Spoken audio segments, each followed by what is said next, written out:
Well, welcome back, everyone. A long forgotten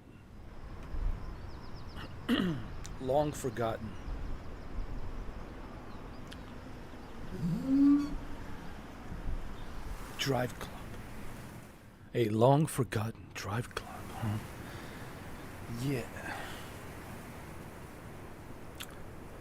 Man, this reminds me how good PS4 really was. The amount of exclusives that came out for PS4, it's unmatched. No offense to PS5, in the past 4 years, it'll be 5 years now, right? 2020. Really, you know what? And we're almost kind of getting done with PS5. We might see PS5 6 coming out in 2026. We might hear something about PS6 next year. Don't be surprised if you hear something about PS6 coming in 2026 November, right? Because let's be honest here. As much as I enjoy PS5 and what it can do, but at the same time, I'm also disappointed in terms of lack of exclusives, the new IPs, right? The new innovative ideas, the new innovative games. Like you don't see that,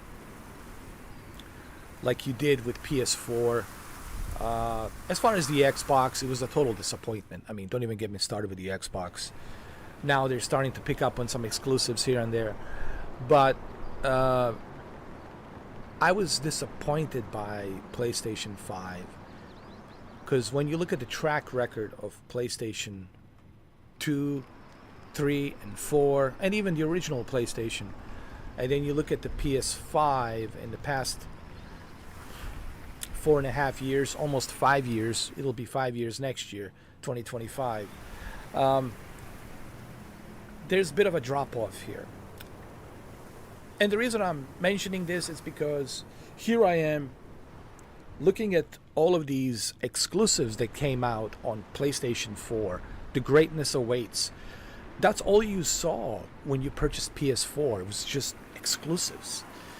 And it was so easy to justify paying money for PlayStation 4 and even PlayStation 4 Pro.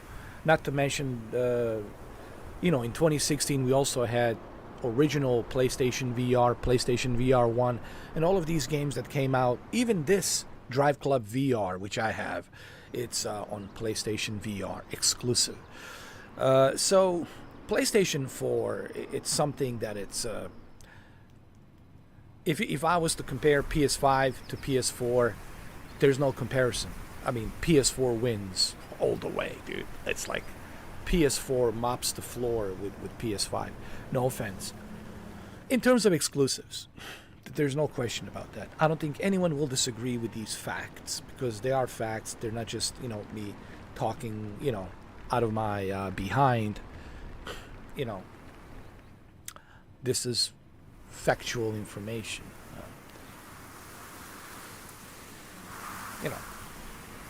And I'm not saying, that PS5 is not worth it. I'm not saying you shouldn't have a PS5. Sure, you should have it.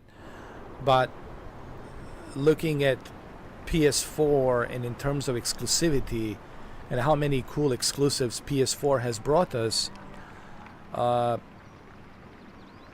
PS5 can't even hold a glass of water to PS4. No offense.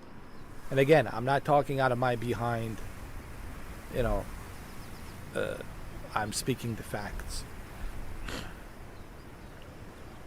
I don't do that. I don't talk from my behind.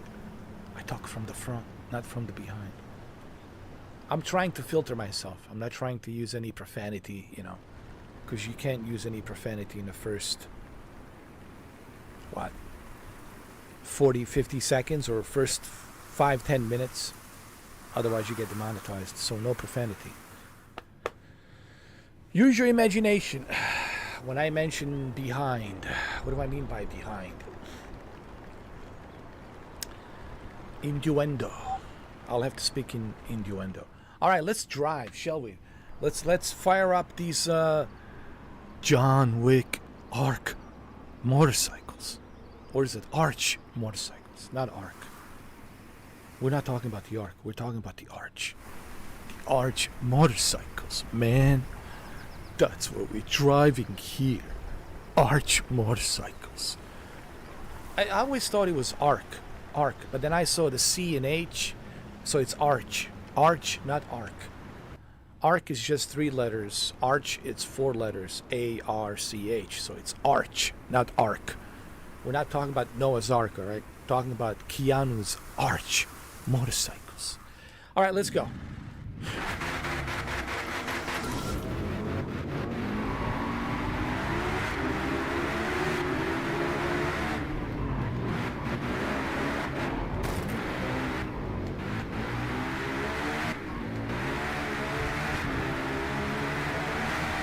Oh yeah, this is some John Wick shit right here.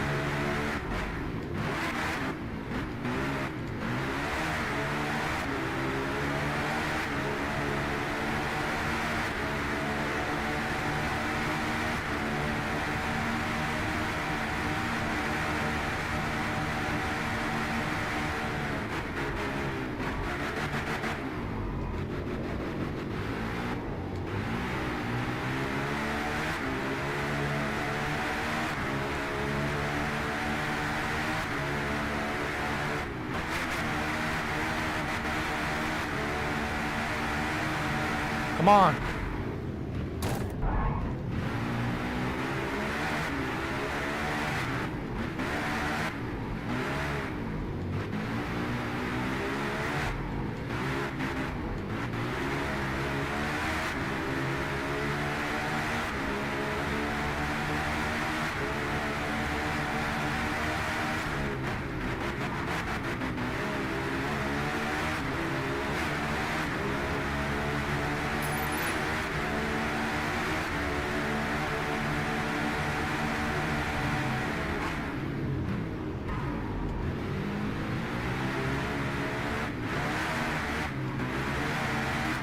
Go.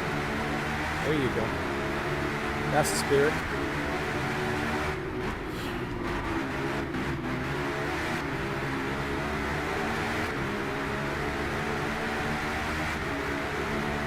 I think we're in Japan, Fuji, Mount Fuji. I can see it.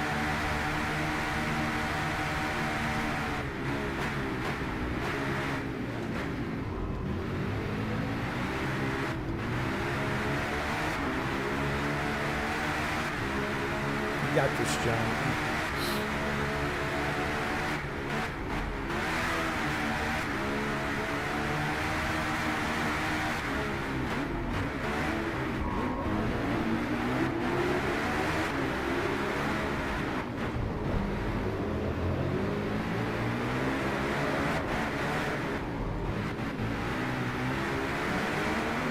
Hell yeah. Hell yeah. Let's go.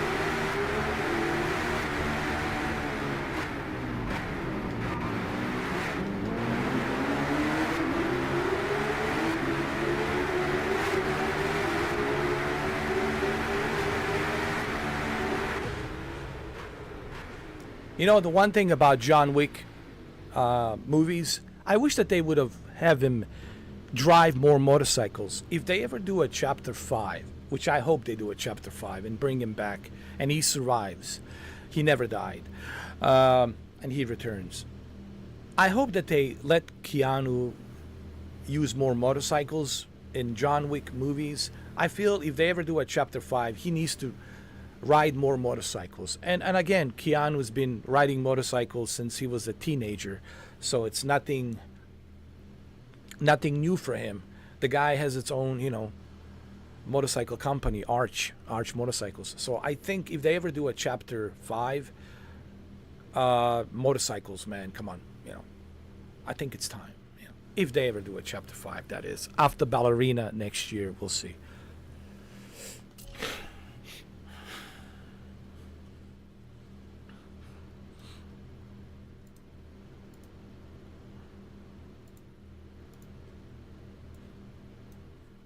All right, finish the top 3 for the race. Lap time 1.25 or less. Beat speed, check face off at 112 miles per hour. That's pretty good. Accolades. All right. Now, the only sad part about this is the Evolution Studios has been excommunicado. So, they shut down. So there's no more Evolution Studios, which really sucks. But you know what?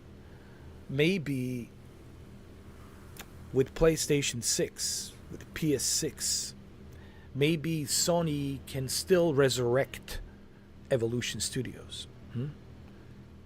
Come on, Herman Holst. Herman Holst. Yeah, come on, Herman Holst, man. Come on, dude. PS6. Don't you think that would be a great launch title for PS6 for a racing game, an exclusive racing game? What better than to resurrect Evolution Studios and bring Driveclub 2 and bring the Driveclub 2. Driveclub 2. So let's hope. Again, I don't have a crystal ball. I don't have like I always say, no crystal ball, no gypsy girlfriend, squeezing the goat testicles to tell me the future. I wish that I did, but I unfortunately don't. I can only hope, wishful thinking, that maybe they'll bring back Evolution Studios and bring back Driveclub 2. I mean, I'm surprised that they never even thought about this. Like, I can't be the only one that it's thinking this. Like,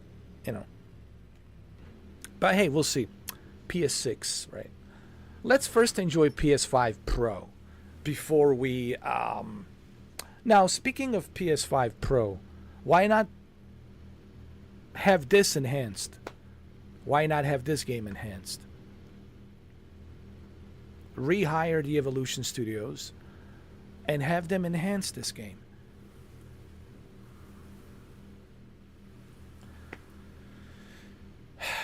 I must be the only one that is thinking these things. Apparently. All right.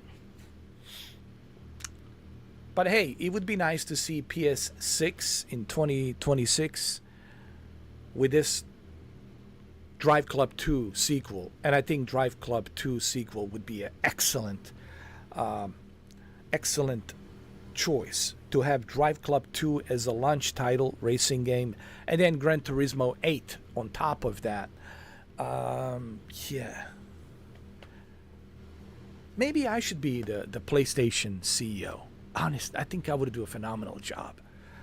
I don't mean to brag about myself, but I think you guys would love me. I would bring you an affordable prices for consoles, for video games. I would lower down the prices of the PlayStation 5 exclusives. I would drop it down to $59.99, $60. It wouldn't be $70. I would make a lot of changes. But I think you would enjoy the changes that I would bring if I was the CEO of PlayStation. But I'm not. I'm not. All right, let's continue. Welcome to the Driveclub. Congratulations. You just completed your first tour event. You can now explore everything Driveclub has to offer from the home menu. Drive. Garage, replays, my profile, add-ons. Cool. You have to remember that this game, it's not being supported anymore. There's no support for this game, so there is no multiplayer. There is no server running. You can just play a offline single player mode, which it's really sad. because it just reminds me, how awesome this game was when it first came out on, PlayStation 4 and PlayStation 4 Pro. So we got two things: Driveclub bikes and then Driveclub. Now, we're going to go to Driveclub, the cars. Driveclub bikes, we can do that later on. So there's two different modes. You got the Driveclub and the Driveclub bikes, which is phenomenal. And Evolution Studios, I want to say this, and I really don't want to bring up Test Drive Unlimited Solar Crown, because every time I bring up Test Drive Unlimited Solar Crown, I'm pretty sure I'm going to make someone feel very salty. I'm already pretty sure there's some people out there sitting on the sidelines already getting salty, like salt water. You can feel the saltiness because they're trying to justify Test Drive Unlimited Solar Crown, which is honestly unbelievably hard to justify. I don't care how good you are at that game, it's still hard to justify just how empty, soulless Test Drive Unlimited is. The game has no soul.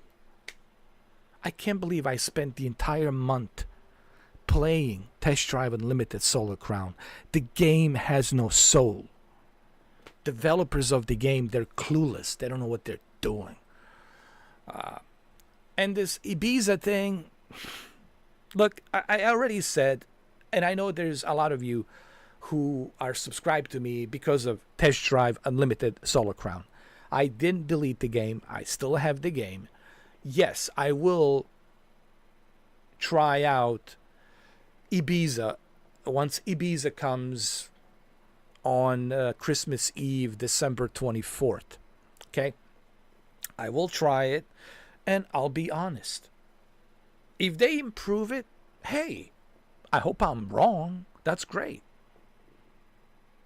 But looking at trajectory and looking at the past couple of months, I wouldn't keep my hopes too high on that. Because it's a false hope for you to think that somehow Ibiza DLC map is going to change everything, that they're going to make it bigger and better and all that. They'll bring the casinos and be people there, and it'll be awesome. They'll bring the bikes and everything, and I hope they do. I hope that they do. But hey, look at Concord. False hope. There's nothing worse when you have a false hope and you know you're on a Titanic. You're like, oh, no, this Titanic will survive. It's the biggest thing ever on the ocean. It's the biggest ship ever created at the time, right? I mean, what happened? It split in half and it went down. While they were playing the violin. And Rose told Jack to never let go. But he had to let go. Do you know why Jack had to let go of Rose? It was just, he just said, no, I can't. Test Drive Unlimited Solar Crown is just disappointing. It's a soulless game. There's no one there. Who are you going to play with? There's no one there. And again, look, I don't mean to be so negative on Test Drive Unlimited Solar Crown. I'm just simply saying, I hope I'm wrong. I hope that they can bring some magic on Christmas Eve with the Ibiza map, Ibiza DLC. I hope they can bring some magic. And I hope that they can prove me wrong and everybody else wrong. That would be awesome. But let's be honest here. Looking at their trajectory, looking at their, couple of months, and just how poorly they handled the whole situation with a Test Drive Unlimited Solar Crown, and they're just making excuses and backpedaling with a bunch of more excuses as to why they're doing this X, Y, and Z. So, like I said, my hopes for Test Drive Unlimited Solar Crown are yep. Anyway, let's go. Let's play. Your Drive Club career is measured in fame. Earn more by racing cleanly. Wait a minute. You want me to race cleanly? You do understand how many cars I crashed and how many cars crashed into me. That's not going to be possible. So I don't know if I can drive clean. Well, at least try. John Wick, at least you have to try. Yeah, I can't promise you that, alright? Good. But just try.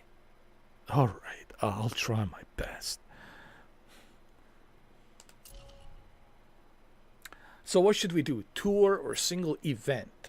Or random event? Let's do a tour. I want to do a tour. Tour difficulty.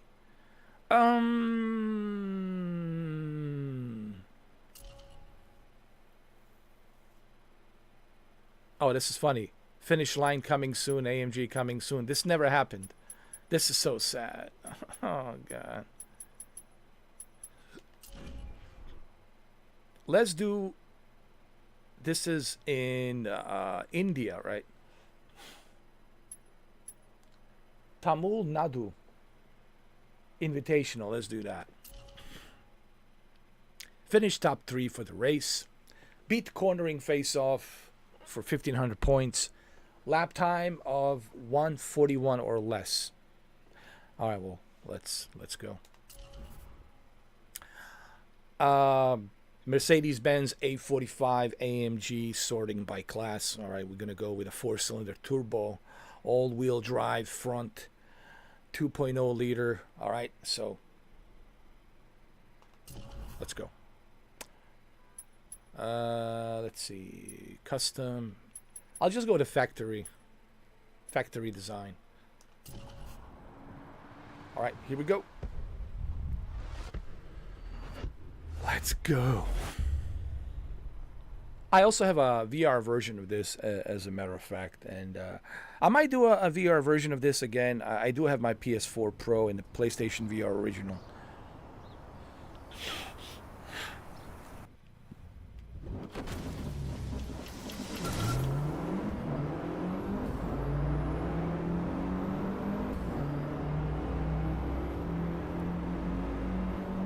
You look at this game, right?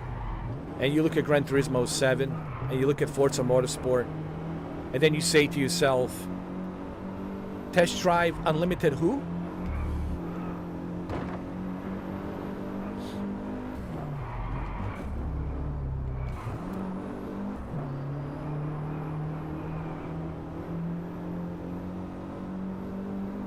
Sony needs to bring back Evolution Studios immediately. Seriously, Sony, what are you doing? Bring back Evolution Studios. That would be the... Herman Holst.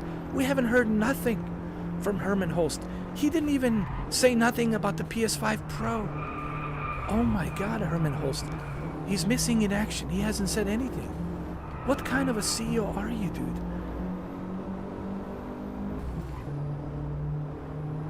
I'm sorry, but... Oh my God.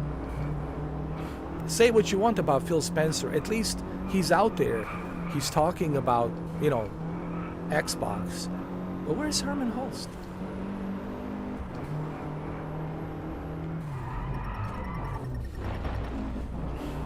Remember, we have to drive cleanly.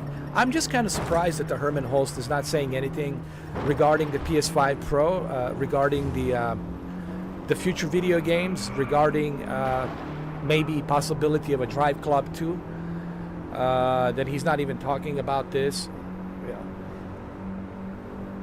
I don't get it. Like, I don't know what really happened with the closure of Evolution Studios.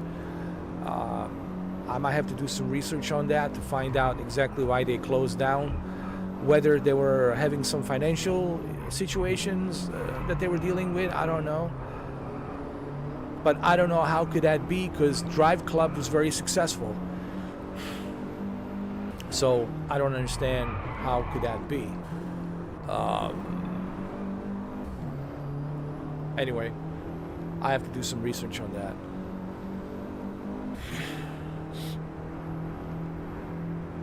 You know, I'm hoping maybe one of these days somebody from Sony will look at this live stream and they might say, you know, I might not agree with everything that Mr. 4K says, but he does bring up a good point. He does bring up a good point. We do have this license for this game. We do have license for Evolution Studios. We can always reopen the studio. We could finance it. We can rehire the same employees. And we can continue with a sequel for PlayStation 6 to be our launch title. Doesn't seem like a terrible idea, does it? Right? So you're hoping maybe somebody from Sony will see this live stream, and, you know, because you don't know, man. These live streams, they have a life. They have a life of its own. You never know who's watching. You know what I'm saying? All right, I think we had a clean race. Let me see. Yes. Yes. Yes. Yes. Yes. Clean race. What's up, Shinobi? What's up, Shuki? How you guys been? I haven't seen you in a while.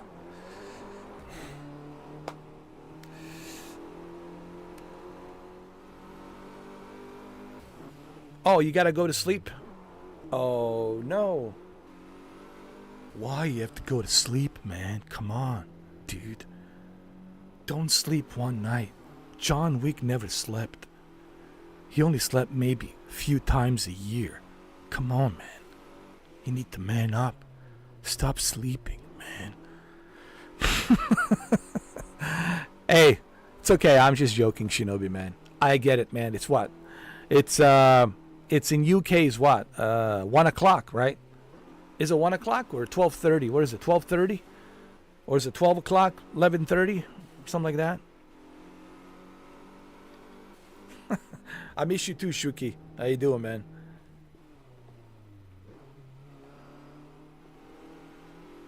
I don't know. United Kingdom. What time is it? All right, so it's 7:26. Let me see. 5-hour difference. So it's 11:26. Please forgive me, Shinobi. I mean, I'm just, you know, I gotta make some jokes, man. You know, I gotta entertain. I have to entertain people, man. I know you gotta sleep. It's been 3 days. I know. 3 days without Mr. 4K. It's like 3 days without food. It's like not having the food, man. It's like, yeah, where's Mr. 4K? I can't watch these other guys, you know. You know those other guys out there. The snooze fest. You know those guys.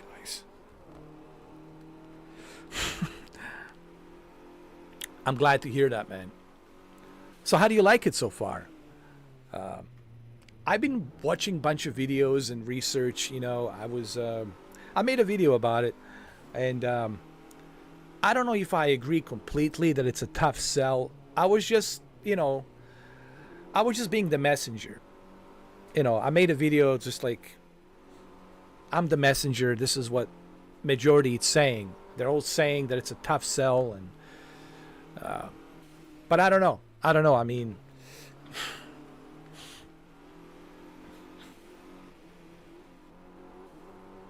performance and graphics. Well, that's good to hear. See, that makes me happy to hear that. That's good. And for you, that's a huge step up, Shuki, because you know, you never owned a PS5. I think you only had a PS4. So for you, stepping in from PS4 to PS5 Pro, it's like stepping into like F-18 Super Hornet to F-22 Raptor, right? So you stepping in from F-18 Super Hornet to F-22 Raptor. So for you, it's like, whoa. It's like, whoa, dude. Now we're flying, man.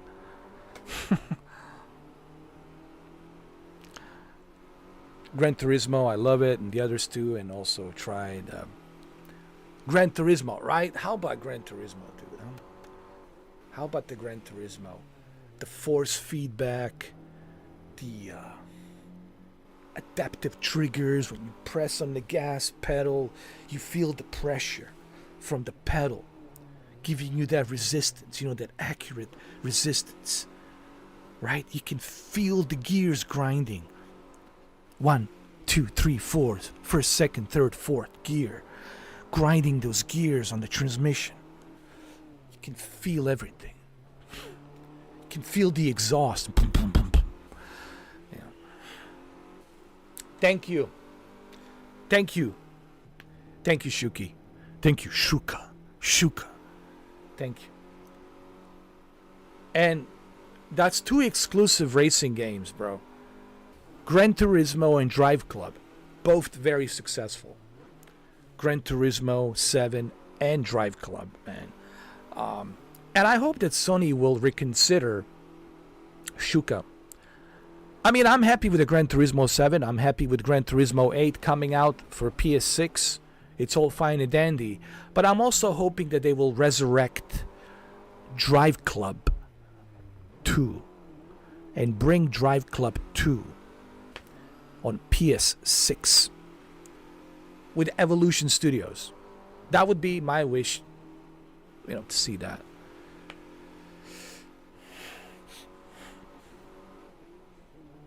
Oh, you played Chernobylite? Nice. By the way, did you try The Last of Us, the part 2? How did the part 2? Man, tell me. I want you to tell me. We'll continue this, guys. We'll continue. I just need to ask some questions to Shuka. I need to ask Shuka some PS5 Pro questions, because I want to know from you guys, because I'm going based on the research that I want people to understand I don't have a PS5 Pro, so I'm watching Digital Foundry, I'm watching the Frogger guy, I'm watching the other guy, this guy and that guy, and I'm watching everybody with mixed, signals, mixed reviews, and everybody's giving me kind of like a different vibes, So I'm trying to collect the data and figure out on my own what I think. But I want to hear from Shuka. How was the beginning of The Last of Us Part 2, man? Whew. Please tell me. The beginning of that masterpiece. The beginning of that masterpiece.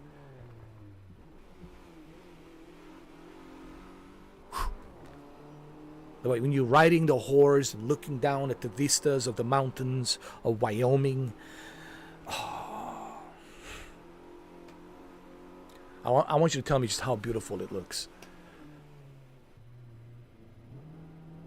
Did you try it? I'm the interviewer now. I'm asking Shuka some questions regarding PS5 Pro.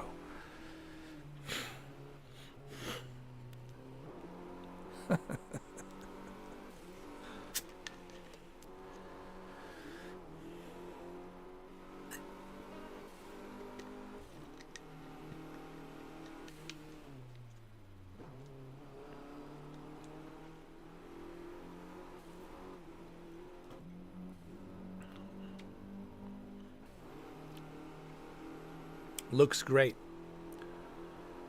Gotta give me more details than that, Shuka, man. You gotta give me Digital Foundry, magnifying glass, Hubble telescope position to a certain degree on a certain location of the vegetation in Wyoming, of Jackson City, of The Last of Us Part 2. I want to count how many gray hairs there are on Joel Miller. Right? I want to count all the gray hairs that he has. Got to give me more details, man.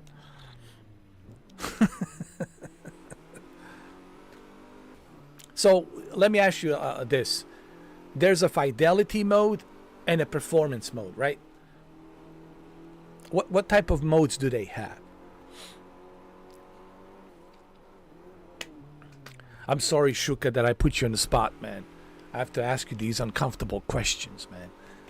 But I have to ask you these uncomfortable questions.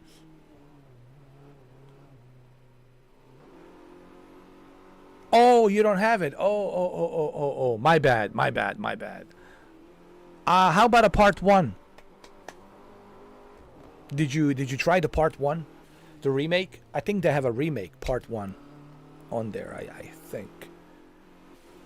I think they put it on recently, was it in October?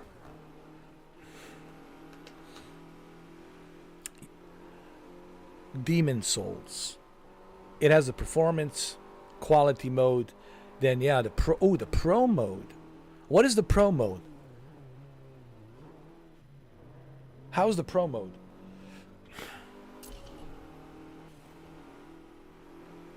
See, there's the pro mode.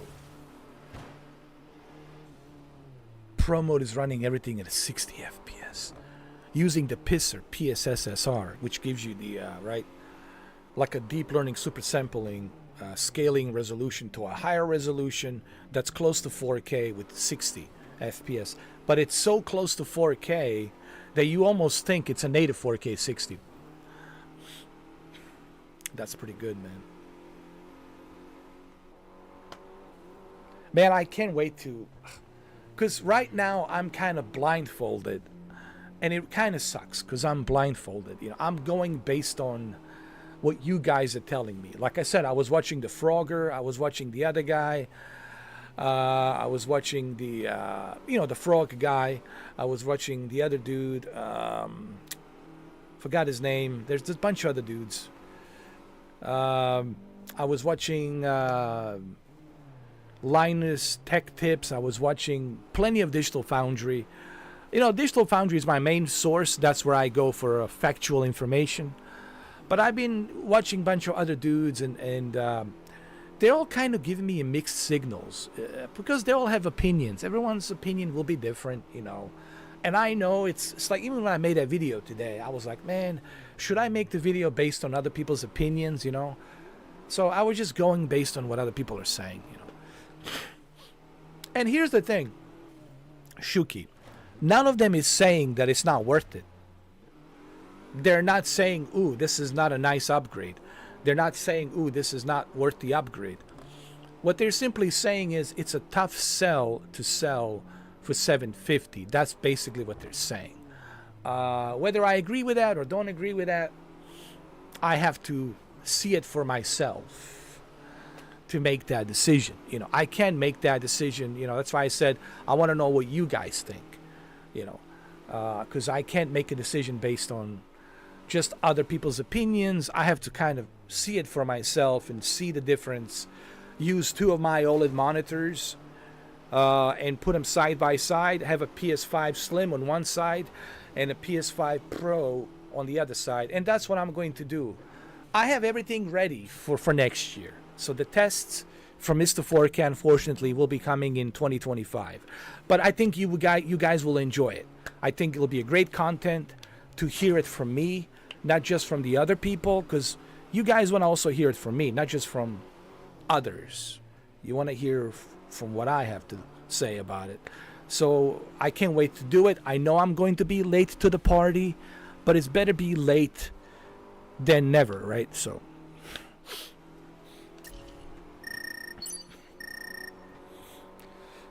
nice, you have it running in the 4K and ultra wide.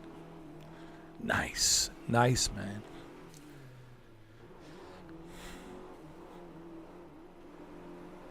Hey, as long as you can do 60 FPS, man, that's if so. All of these games are running on 60 FPS, correct? In a pro mode.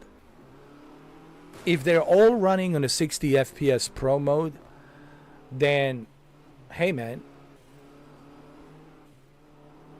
that will make me very, very, very, very, very happy. That will make me very happy. Even, you know, people say, but it's not a true 4K, native 4K. Well, even on a PC, you have to use deep learning super sampling and frame generation on, right? Please don't make me bring Jose here, because then I'll have to bring Jose in here. Then he has to say, yeah, you have to use a frame generation on, and you have to use deep learning super sampling 3.0 with a frame generation on, even on a 4080. Yes, even on a 4080. So I don't know why a lot of people are complaining about the pisser, the PSSR, right? That's the new common nickname for PSSR, PlayStation Scaling Resolution Powered by AI, which is also created by AMD in, partnership with Sony. But it's like, yeah, 4080 is using DLSS. They're using frame generation. You're not going to see that many people running at native 4K without using a deep learning super sampling. So as long as they can bump up the resolution to 1440p or 1600p, 1600p upscaled to 4K with a 60 FPS, it's pretty darn good. For a console, dude. For a console, that's pretty darn good. No one should be complaining about that. First of all, it'll look much sharper with a 1600p scaling to 4K. It'll look so good you won't be able to tell a difference 7 feet away. And you will have advanced ray tracing with 60 FPS, which will make it even better. Then on performance mode, Gran Turismo, it runs on 120. Hell yeah. Oh, dude. Now we're talking Gran Turismo gasm. I call this Gran Turismo gasm. 120. I'm so jello. Dude, you don't know, when you just said 120, I just got so jello, bro. That's like icing on a cake, man. For Gran Turismo 7, 120. It makes me forget about my PC, really. It's like, hey, that's pretty awesome, dude. That one console can do that. I know it's 750, get it. But people say, why it's 700? Well, you're getting 2 terabytes of SSD, man. Yeah, it's 2 terabytes of SSD, and that's pretty awesome, dude. 2 terabytes, it's nice. It's really nice. So, yeah. Anyway, let's continue. Oh, man. Man. Love it. See, that's good. I'm happy now. Because, I want everybody to understand, when I was watching these other YouTubers, none of them said, ooh, this is terrible. Stay away from this. Okay, I just want to, you know what, Shuki, I just need to clarify this. Because listen, people can do their own research. But none of them said, oh, PS5 Pro, don't bother with this console. It's a terrible console. Don't even think about it. They're not saying that. What they're simply saying is, that's their opinion. It's a tough sell. Because they feel that they don't see that difference, much of a difference between the two.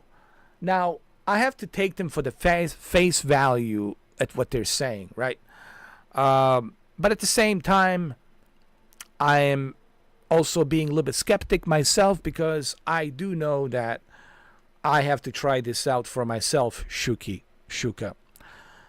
It's another thing for me to observe and listen to others and what the others are saying, because that's all I can do right now at the moment. Listen to you, listen to Shinobi, listen to Digital Foundry and Frogger Boy and the other guy and Linus Tech Tips and whoever. But at the end, I will have to make my official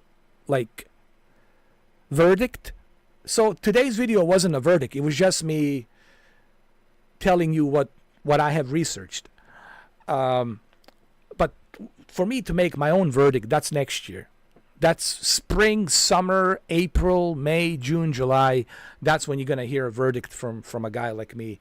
Once I test all 80 plus games, maybe even more, maybe 100 plus games beginning of next year. Then you're going to hear my verdict.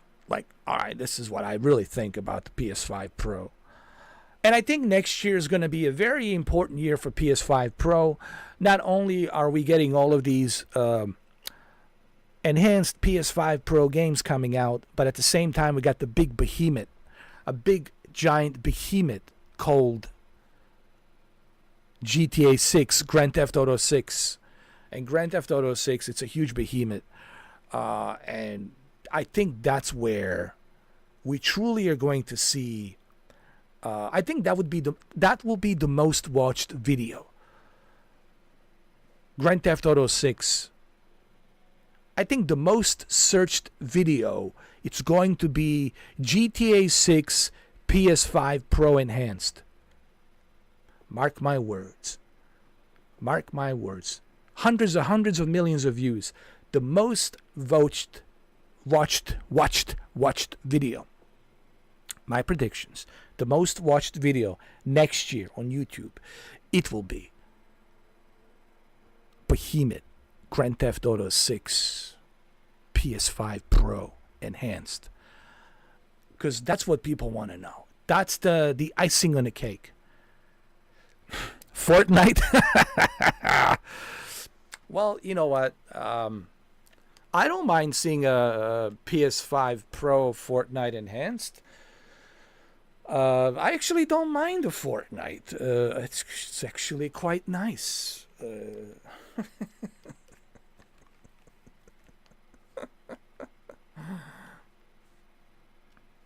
Oh, it works with a keyboard and a mouse. Nice. So you can use it as a PC. It's also like a PC machine, right? How nice. How nice. How nice, my friend.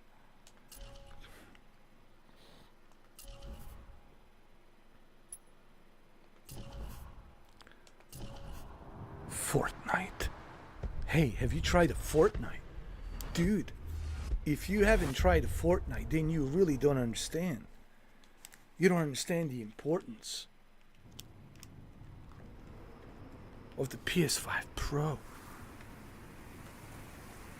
Look at the graphics on this, man. This is PS4, man. Look at this. Look at this, man. This is 2016. 2016, my friend. And look at the graphics. Look at this.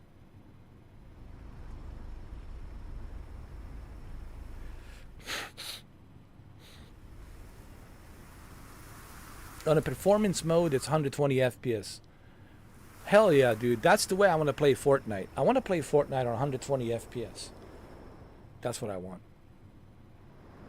What about the Black Ops 6, right? I think they said the Black Ops 6 will have 120 FPS on a performance mode with PS5 Pro, PS5 Pro Enhanced.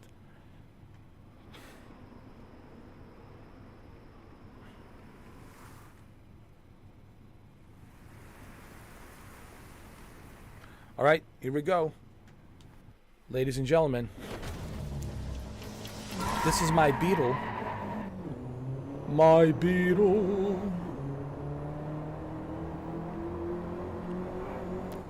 This game, it's so amazing, dude. The way it handles, the way it drives, and this is PS4, man. PS4. I'm telling you, man.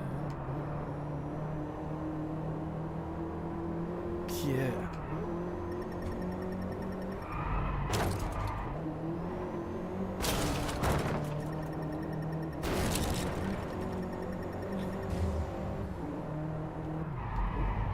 I think you can use a mouse and keyboard. I'm pretty sure you can. Well, PS5 Pro shouldn't have a problem running Fortnite at 120 FPS. At 1440p, it should easily run Fortnite at 120 FPS. No problems there, I think.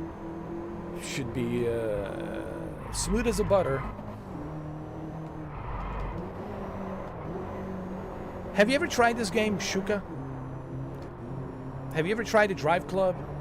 Man, Driveclub. Oh. Oh. Oh.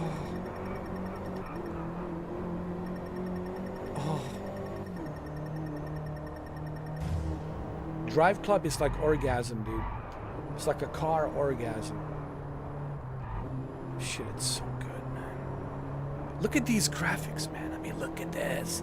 Look at this. This is 2016, man. 2016. Look at what PS4 was doing, huh? Look what PS4 was doing, man. Back in the days. Come on, man. No.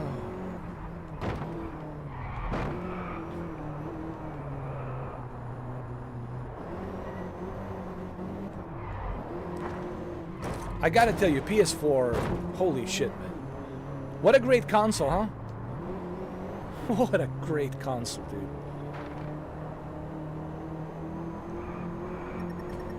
I mean, PS4 was really good, man. I mean, come on. Like, holy shit.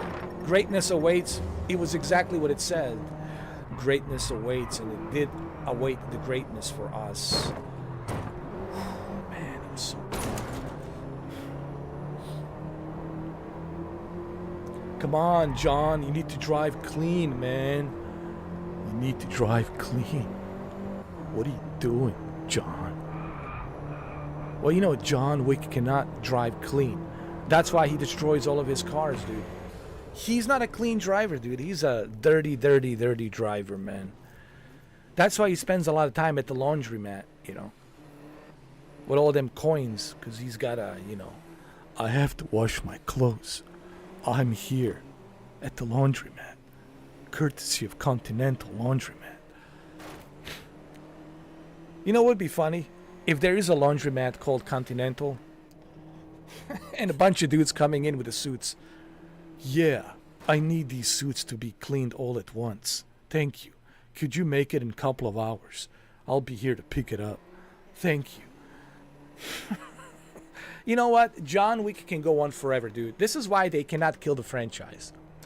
Because John Wick, it's such a fictional, funny, goofy story that it's such fun franchise. It's such a fun character.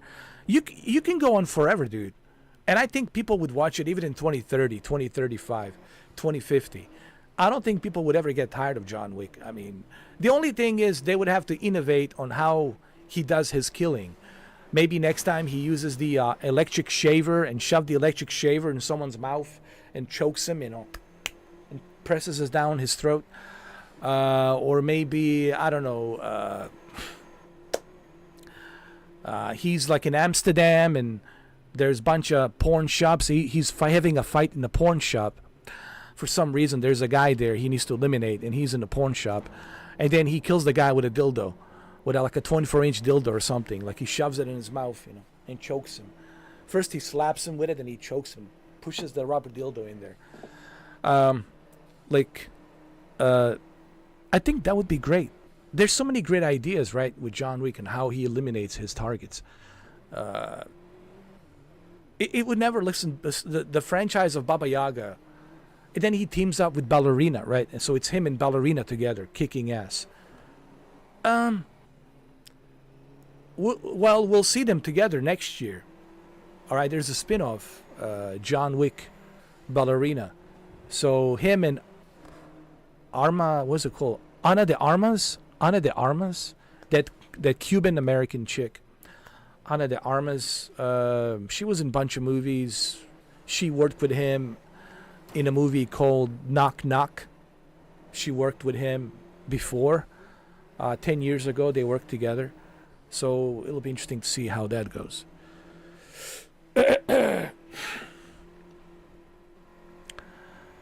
Shuki says, though GT Sport played good on PS4, non-pro, but I don't know. Other games was a hit and miss for me on it. That reminds me, I have a GT Gran Turismo Sport, which I need to play, as a matter of fact. And I also have it on VR. I have Driveclub on VR and Gran Turismo Sport on VR. I need to dust off my original PlayStation VR, and I need to do some live streams, as a matter of fact.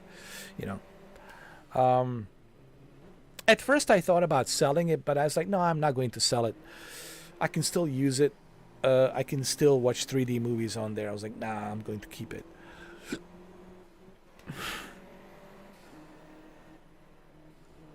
I love all of the Gran Turismos, man. All of them. I mean, I'm sorry, but when people ask me, like, which one's your favorite? I like all of them. But if I have to pick a favorite, like, if I was forced to pick a favorite, I would say Gran Turismo 3 A-Spec. Gran Turismo 3 A-Spec 2001 version on PS2. It's hands down one of my favorites. One of my most memorable Gran Turismo experiences ever, dude. Me and my brother, man, and my friends and his friends and my cousins, we spend, dude, countless and countless of hours just playing that. Like, we would go to a nightclub, then we go to the rave club, go to one of these rave clubs that they have, down here in Miami, and then we'll come back from the club and we'll just like go back and get drunk and high and wasted and play some Gran Turismo, man. You know what I mean? And even chicks, back then when I was dating, my friends' girlfriends, my girlfriend, and even my brother's girlfriend back then, we would all like take turns and play Gran Turismo, dude. Yeah, we would take turns and we would play Gran Turismo and shit. And beers all over the place, drinks all over the place and shit, man. Popcorn and other shit. We just have a good time, man. Just play Gran Turismo 3. Good old days, man. Good old days, all right? So, yeah, I would say Gran Turismo A-Spec for me. But I like all of them. I like all of the Gran Turismos. I like the 4, I like the 5, I like the 6, but number 3, it's my favorite.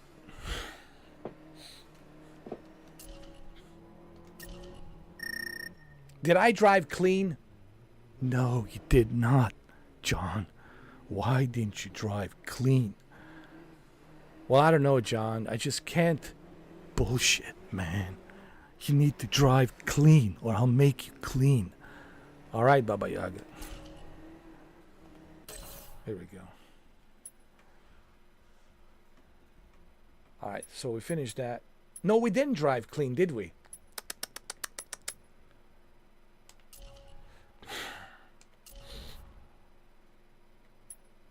No, we didn't drive clean. I need to drive more cleaner. Come on, John. Come on, man. You need to drive cleaner.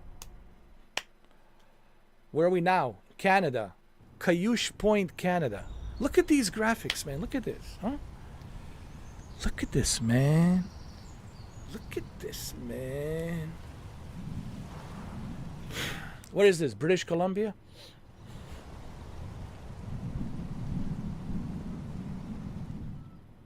Look at these graphics, bro. Huh?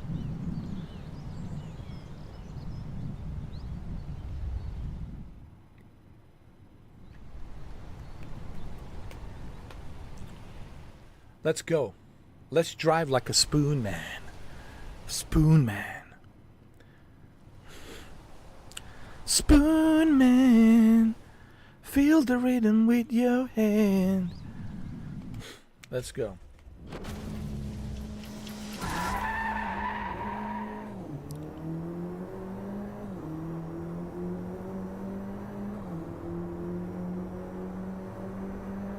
Hell yeah. Look at this, man. It's beautiful, huh?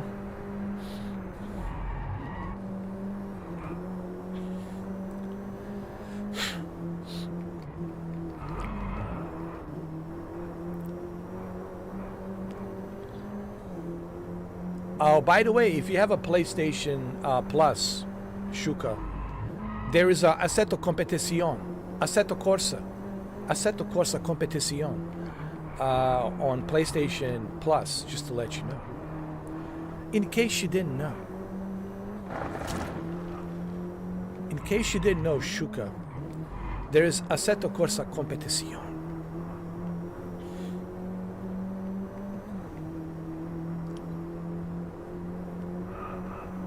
All right, John, you need to drive clean. Clean. Please, drive clean, dude. I want you to win this.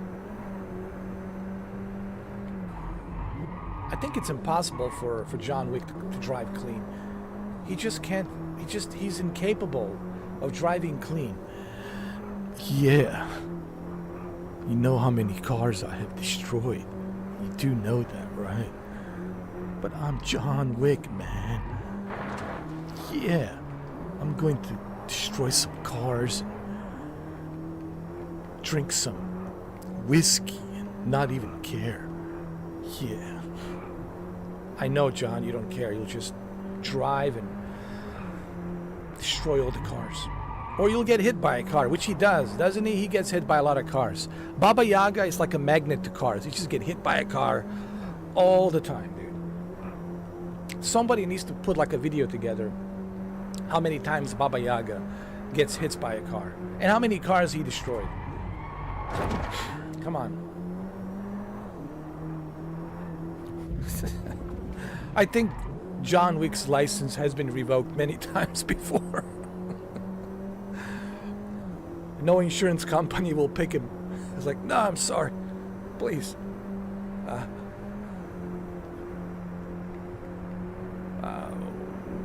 We can't approve you right now, John. Sorry.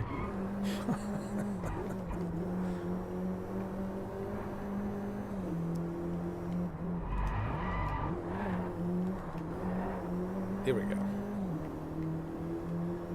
So far, I'm driving clean, I think. So far, so good. So far, it's a little bit cleaner than expected.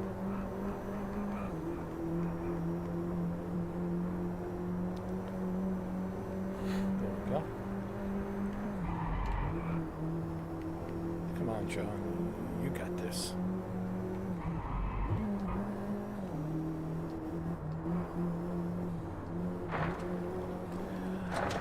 Yeah, I know, but that's because the studio, Evolution Studio, you have to remember, they're not updating this game. You know, this game has been kind of excommunicado since the announcement of them closing down the studio. So they never really bothered to... Or are you talking about a Gran Turismo Sport?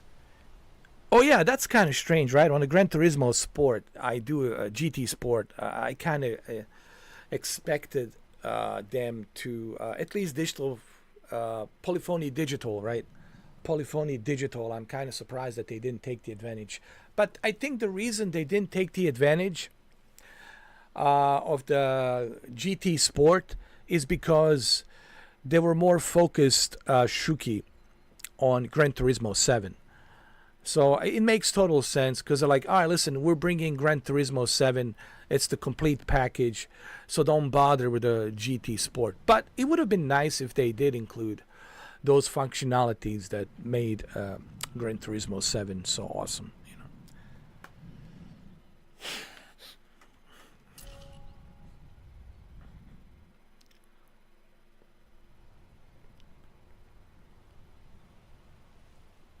Yeah, but it should be nice, right? If they did, I think it would be nice if they did. If they did do that, I think that would be great. I think I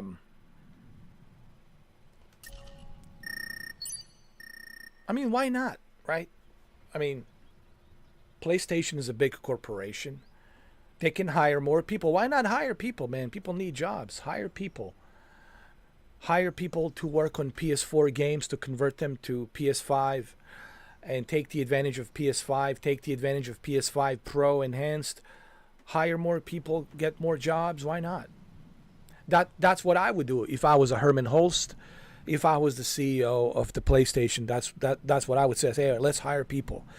Let's look at the applications and let's start hiring people, create a team to work on the PS4 conversion to PS5 and PS5 Pro enhanced, and let's take the advantage of that. Why not?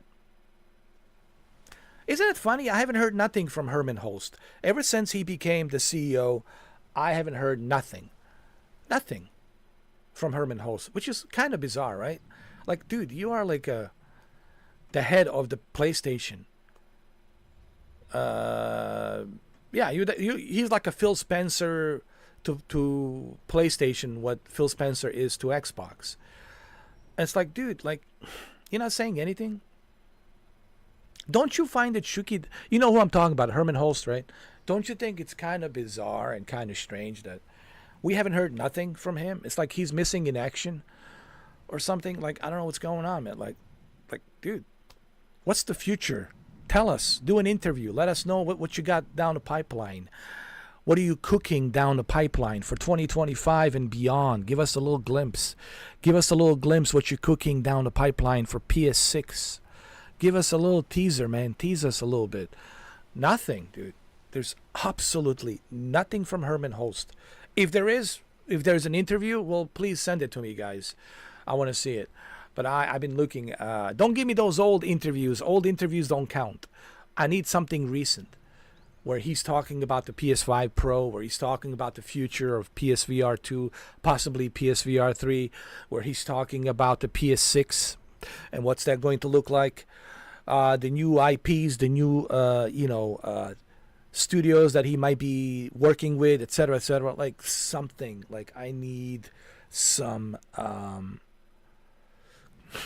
reassurance that Sony is moving forward.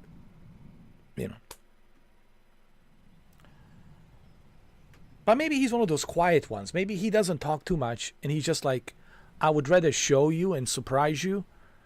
That's cool. If he's one of those guys who doesn't make any promises, who doesn't talk about it, he just show it to you and here's what's coming. Oh, that's cool. That's fine by me, dude.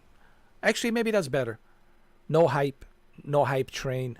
Just like, all right, dude, I'm going to deliver. I'm going to show you what we got coming next year and you'll find out when you find out. You know, maybe that's a cool way of doing it. I don't know. You know, instead of just hyping people, right? Maybe that's how he works, which is fine. You know, it's all good. It's all good. Ooh, I got an Audi. Nice.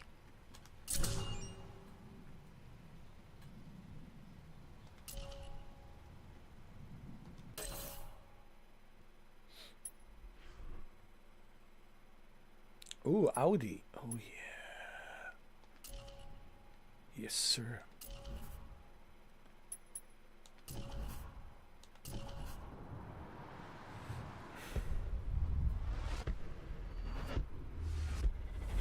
Let's go, ladies and gentlemen. Let's go. Where is this?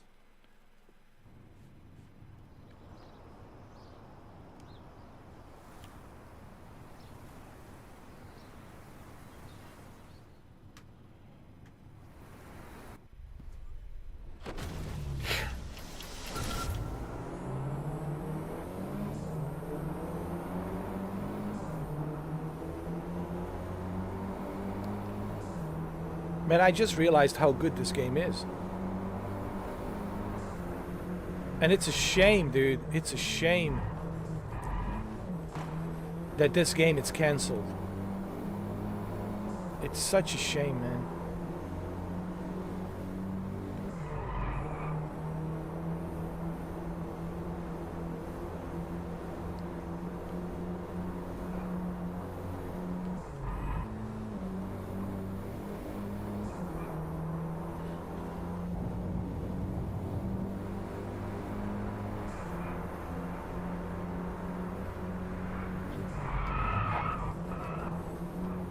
All right, by the way, next Tuesday, we're doing the release celebration of Microsoft Flight Simulator 2024. So all of you who are into Flight Simulator 2024, rejoice on Tuesday. So, and I know it's a special interest. I know that, and, you know, only certain people will be interested in that. But that's what we're doing on Tuesday. And also the Stalker on Wednesday. We got Stalker 2 on Wednesday. How about that? Huh, Shuki? How about that? We got two things going on next week. On Tuesday we have Microsoft Flight Simulator 2024, where we get to walk around, land wherever we want to land, walk around and build a camp and, you know, play hide and seek with Sasquatch, and then leave some beef jerky for him to pick up and eat. And then we have Stalker 2. Been waiting for that game for a long time. That's on Wednesday, November 20th, Stalker 2. So Tuesday, Microsoft Flight Simulator 2024. And then on Wednesday, we got Stalker 2. Nice, huh? There you go. How about that, huh? We're still on for the Control, guys. I didn't forget about Control Part 2. We're still on for that, all right? I still have it. It's not deleted. I still have it. We're on for Control 2, possibly, what's tomorrow? Thursday, tomorrow. I know I've been saying Control. Yeah, we have to continue with the Control. We have to. And we will continue with the Control Part 2.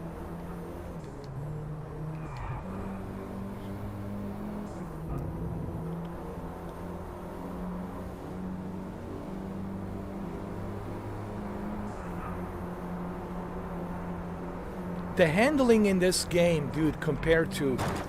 Here we go, Shuki. Are you ready? Are you ready to hear it? The handling in this game in comparison to Test Drive Unlimited is, well, Test Drive Unlimited, more like Test Drive Limited Solar Crown. You know what? You can pick Roblox racing games. You can pick this game. You can pick any racing game. And it's better. And it's better than Test Drive Limited Solar Crown. I mean, Test Drive Limited Solar Crown, it's so bad. The game has no soul, dude. It's cold. The game, it's cold. It has no soul. It's a skeleton, bro. Skeleton. It's an empty skeleton. There's nothing there. There's no soul. The game doesn't have a soul, man. It has no soul. It has nothing. How pathetic, man. This. But hey, look. Ibiza is coming to rescue, right? Ibiza DLC on Christmas Eve. Maybe this will be their savior, dude, on Christmas Eve. Right? How convenient on a Christmas Eve that the Ibiza is coming to save and resurrect Test Drive Limited Solar Crown from itself.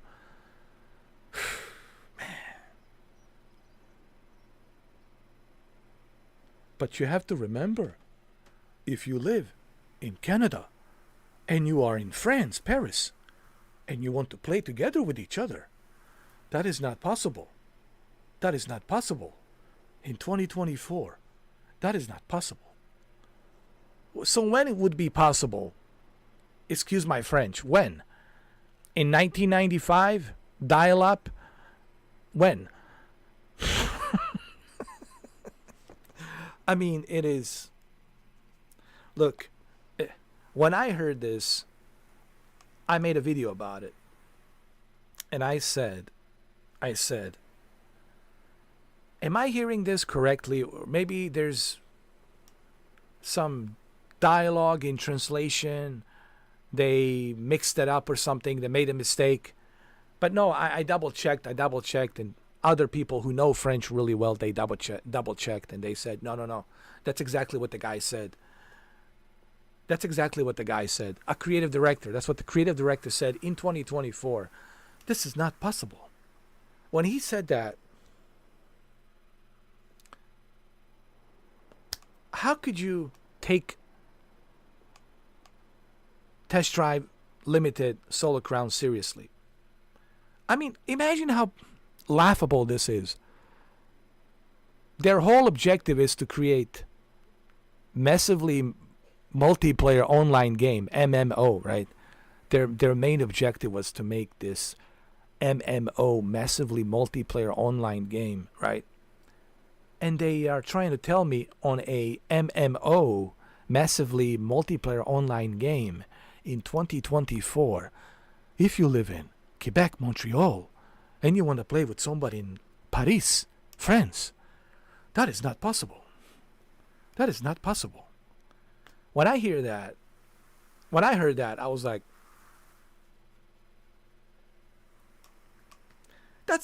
I mean, I can just play that part of the video every time somebody is trying to justify Test Drive Limited Solar Crown to me. I can just play that part of the video and put it on the loop, on the repeat, every single time.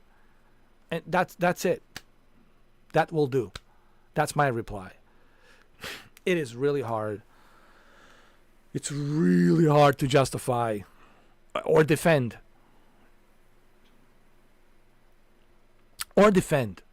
Test Drive Limited. Malik, welcome to the premium, man. Welcome to the premium, brother. Welcome back. Welcome back, sir. Your suit is waiting for you. We kept it here at Continental. Welcome back. Welcome back, Malik, man. Good to see you, bro. How you feeling? Thank you.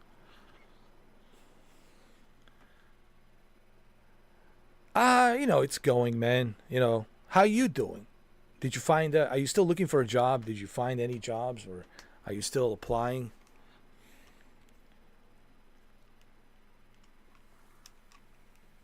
Me, people ask me how am I doing, and I just tell people this: I live in the moment, man. I don't worry about the past. I don't live in the past. I don't think about the future because I have no control over that, and I don't worry about the past because I can't control that because it's done. It's done. What happened happened. I try to live in the moment.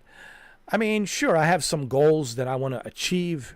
I have some plans, but I don't really dwell too much on those goals and plans. What I usually try to do, I try to live in the moment, like these moments right now, because like I said, I don't have a crystal ball. I don't have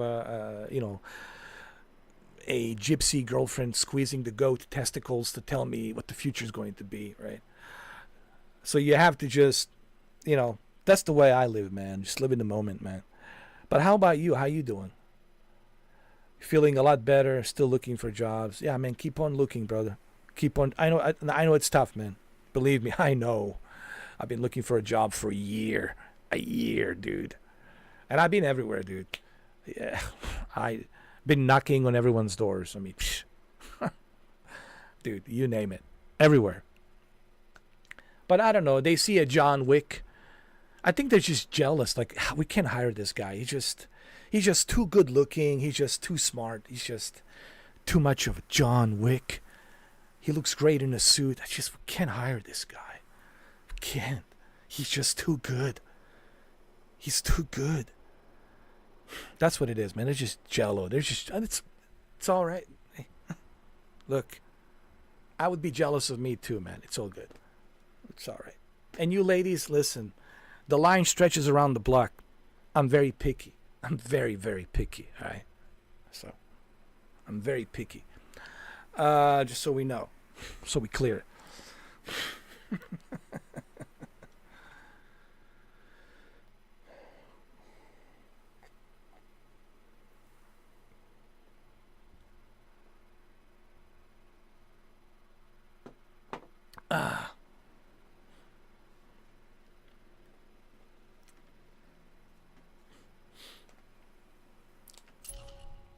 All right, let's continue.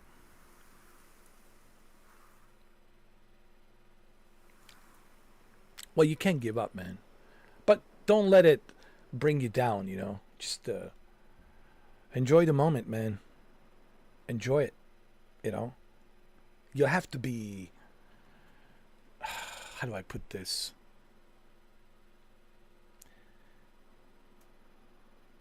How do I say this?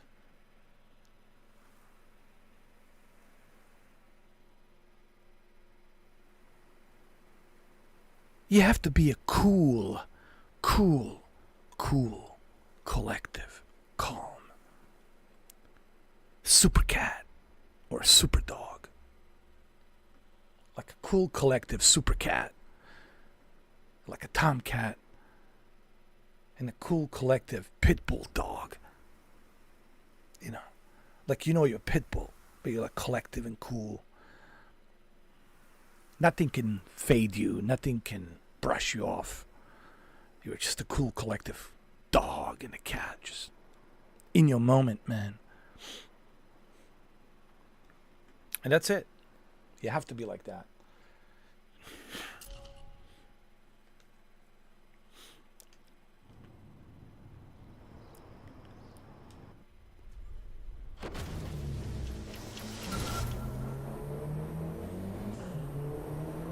You have to be, man. It's the only way, man.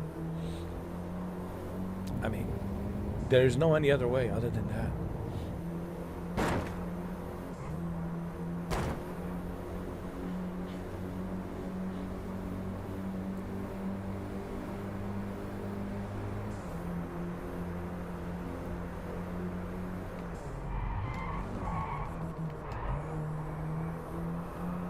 Look at this game, Malik. From 2016, and it still looks great, huh? All the way from PlayStation 4 2016. Look at this. Still looks great, plays great, drives great.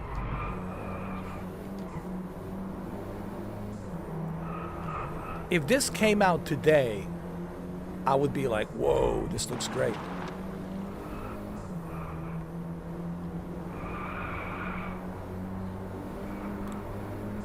It's a shame that the Evolution Studio has closed down. And I never understood as to why they closed down. Like, what was the reasoning for them to close down? Like, I have to look into that. I have to do some research. But I never understood why they closed down the studio.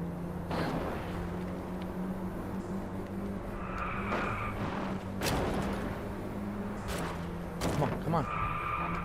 Come on, John. Got this, bro. There you go.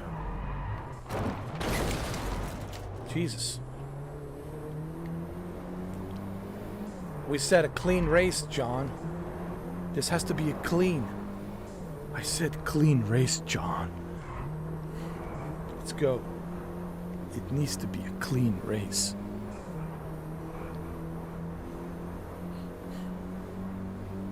Shuki's been enjoying PS5 Pro, man. He abandoned his PC. I think he's about to sell his PC right now. He's going to sell his PC to Jose for a good amount of money and only keep a PS5 Pro.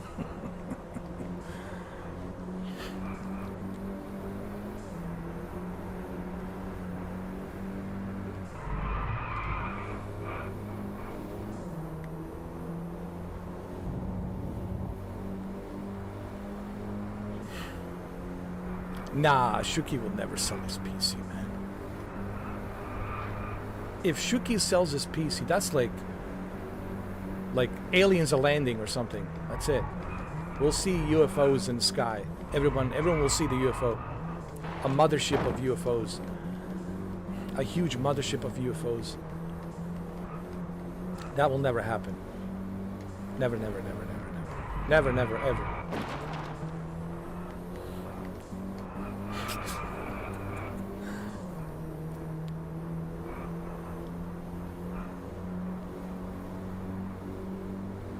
Come on, John. This is your time to shine, man. Come on, bro. You're John Wick, man. It's John Wickish. The way you drive is so Vickish, man.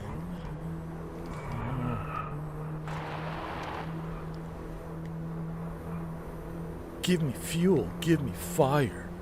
Give me that which I desire. Yeah. Yeah. Yeah.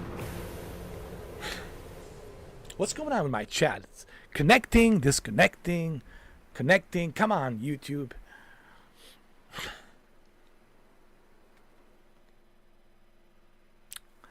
Why not have the best of the both worlds? That's exactly what I'm talking about. Yeah.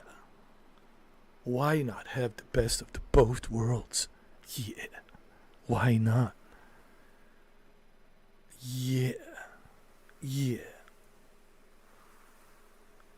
Even though I've been playing games on the Pro since I got it, then my PC, laughing my ass off. But yeah, still needs the PC for sure. LOL. Of course, laughing out loud. Absolutely, it needs PC for sure.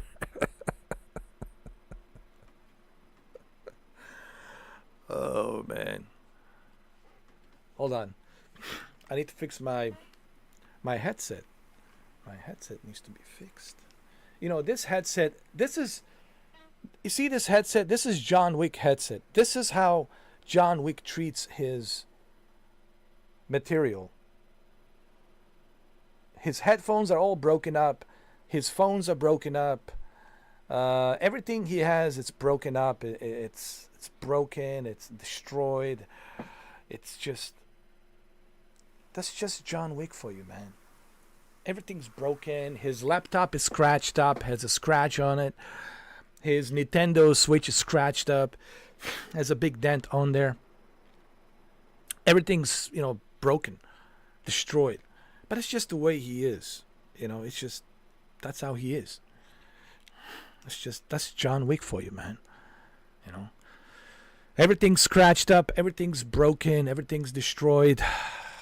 Even his remote controls are like scratched up, burned out. I think one of them has like a pencil stuck in it, and you can't pull that pencil. Actually, he kept the pencil inside the play where it says play. So every time he turns on the Blu-ray player, the disc will automatically play. So the pencil, it's stuck on the play button. That's just John Wick for you. And his suits are, of course, all scratched up and dirty up, and yeah. So yeah. Oh yeah, man. I cannot tell you how many headphones I have destroyed. God knows how many headphones I have destroyed. Oh Lord. How many headphones I have destroyed? 1, 2, 3, 4, 5, 6, 7, 8, 9, 10, 11, 12. 12 headphones are destroyed. Well, speaking of headphones, let me show you how badly I have destroyed. I know that they use like a Turtle Beach uses like the cheapest plastic ever, dude. Like the most shittiest plastic ever, dude. But let me show you how badly I have destroyed my old PlayStation 4 headphones. Let me show you. Since we're talking about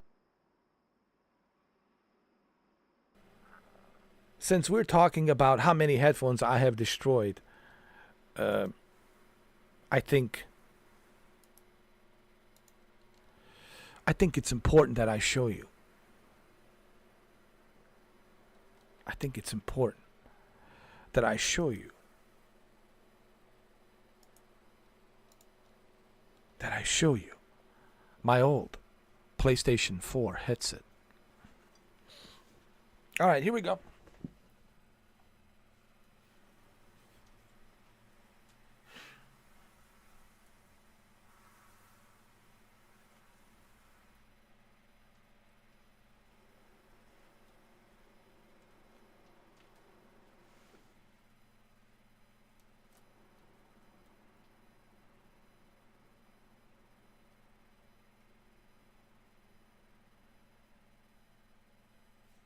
wrapped up in plastic, destroyed. But it's John Wick for you, man. That's John Wick for you. It's John Wick. John Wick.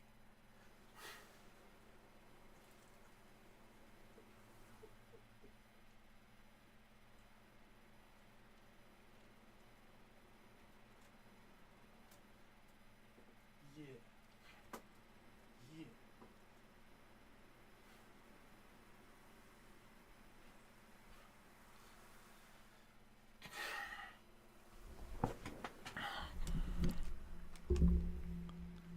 Hey, it works.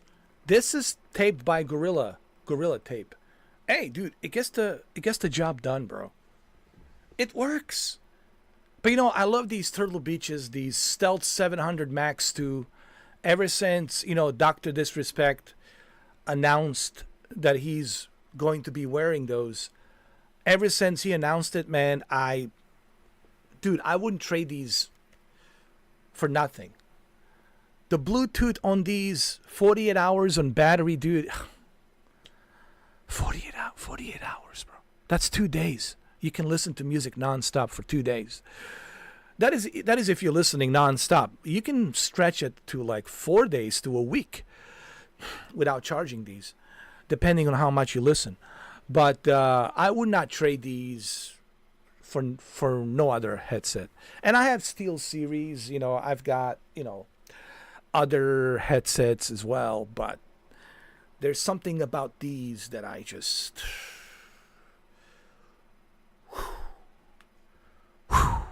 man, so good. Yeah.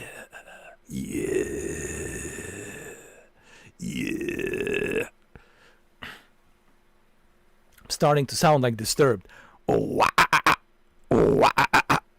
Get down with the sickness. Imagine if John Wick knocks on your door. He doesn't say, he says, hey, it's me, John. Why don't you get down with the sickness, man? Yeah, I don't like the wires either, man. I'm not a fan of wires. Wires, man, just you get tangled up with the wires. And when you're wearing a wire, you're just making it easier for John Wick to choke you. Like this, he can just use this and just wrap it around my neck, and that's it. So you don't want to use that. You want to unplug yourself from the wires, dude. Wires are dangerous. Stay away from wires, dude. Yeah. Just wirelessly, dude. You got to be wireless. That's the new thing now. Stay wireless.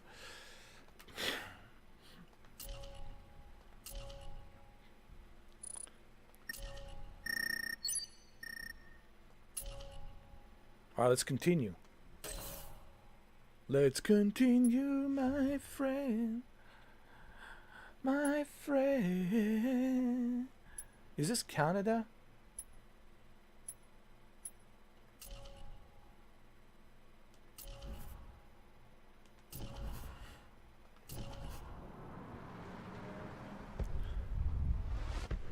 Let's go.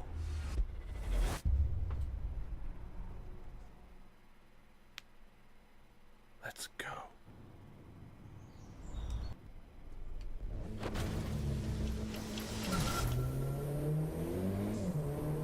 Come on.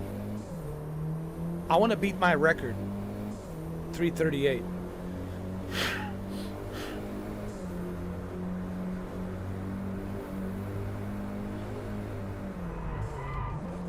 There you go. Come on.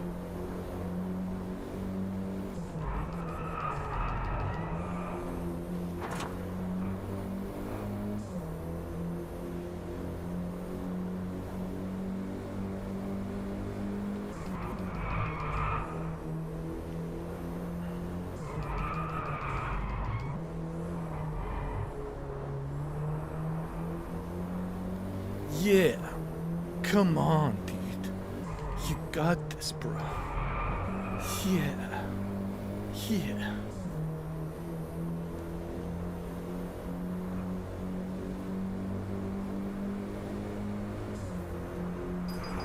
I want to beat my record. That's the name of the game. Come on, come on.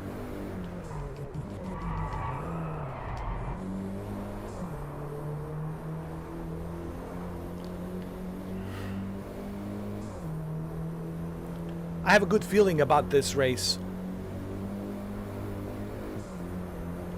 Well, you know, that's the one thing I like about Gran Turismo, Shuka. It's the fact that you can use a controller like this.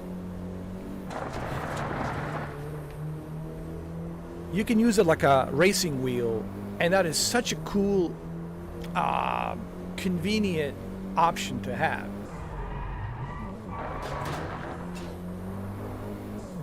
Come on, come on, go, go, go, go, faster, faster.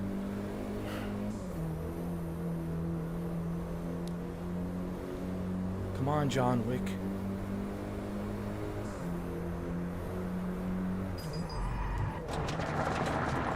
No, no, corner penalty. What's wrong with you?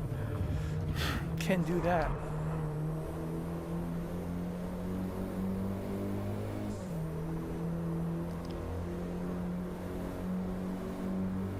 Faster, faster, faster. Come on, dude. Super fast. Super fast. Yeah.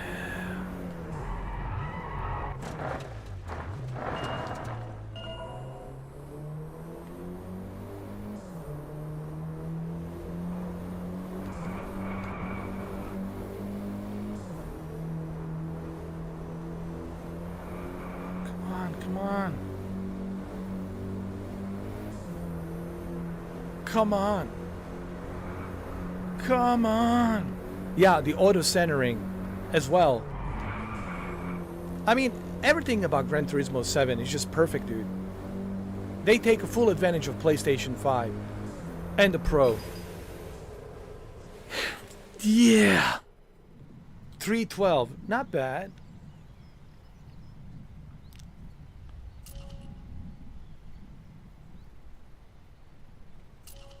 Not bad.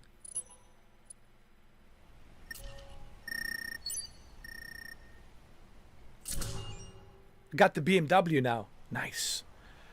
Nice.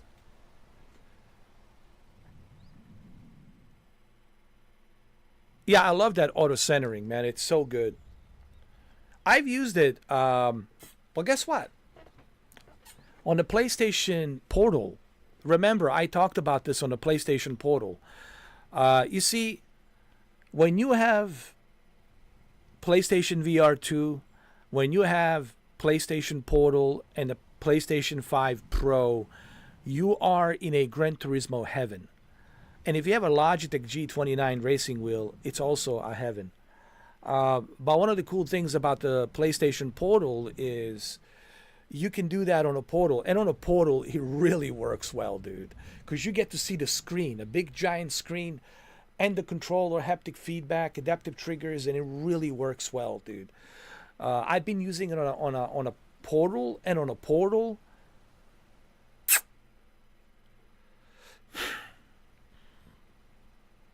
I have a question.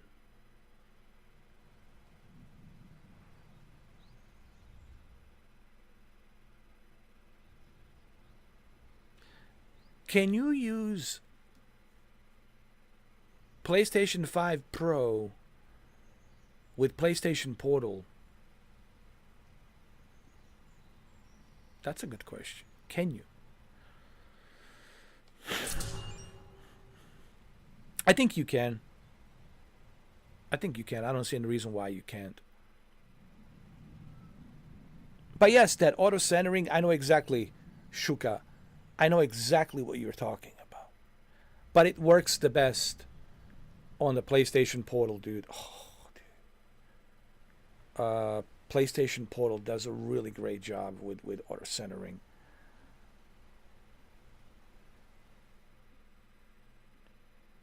I'm sure it works. No, I'm sure. Look, I'm just talking out of my behind. I'm sure. I don't see any reason why it wouldn't. Of course it does. You gotta remember, sometimes I talk out of my, out of my behind. I'm sure it does. Like it would make any sense why they wouldn't let you do that, right? Would completely not make any sense, right? So I'm sure it works. Imagine that with the enhanced graphics and everything. You're on that portal, dude. Oh. And then VR, dude. PlayStation VR 2. Let me tell you something, Shuka. I know you popped your cherry, and, it felt good. I know. You had that climax, and you popped your cherry, and you're like, oh, whoa, dude. Whoa, dude. Whoa. Right? When you got your PS5 Pro, and you're enjoying Gran Turismo. But to really pop your cherry is so good. To pop that cherry is so amazingly fantastic. Let me tell you, you need PlayStation VR 2. That's what you need. You need PlayStation VR 2. Once you experience Gran Turismo 7 with that PS5 Pro with PlayStation VR 2, let me tell you something. Shuka. You will never go back to any other racing game. Never. It is so good. It is so detailed. You can smell the car inside. Yeah, you can smell. It's almost the only thing that's missing is the smell. The smell of the fresh new car. When you have a brand new Lamborghini, brand new Ferrari, brand new whatever, Audi R8 or BMW M3, right? Or AMG, Mercedes, or what have you, right? You can smell. Like it almost, you can smell the car.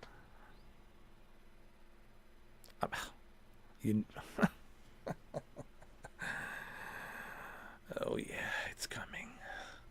Yeah. Trust me, it's coming. Yeah. Yeah. Yeah. Yeah. Yeah, the smell. They can do that. They can produce a smell out of the VR headset. Yeah. Yeah. Yeah. Yo, imagine technology 10 years from now. Holy Mother of God. Holy Mother of God. Holy Mother of God. Oh.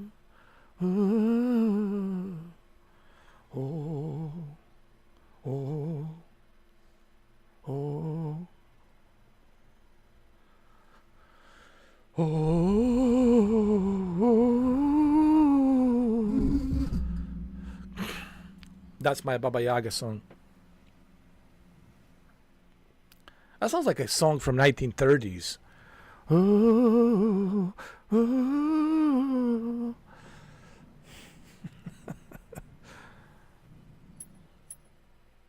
All right.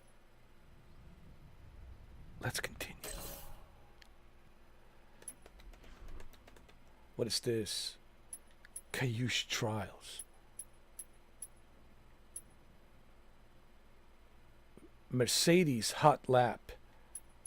Yeah. Yeah. Yeah. Yeah. Let's do a Cayush trial. Let's continue. Yeah. Where's BMW? Yeah, let's finish it. Let's finish this Cayush in Canada. Yeah. Cayush in Canada. That's right. I'm Cayush in Canada. I'm telling you right now. That's where I drive my motorcycles, man. I go to British Columbia, man. I go to Canada. Yeah. And I drive. I just drive, man. I never stop. Unless I see Sandra Bullock, then I stop. But I do tell her, Hey, Sandra, I can't drive. 55.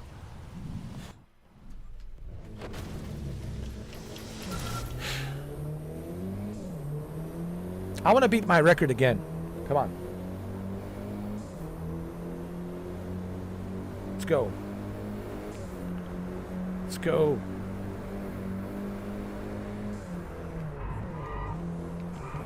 Come on, Mr. Wick.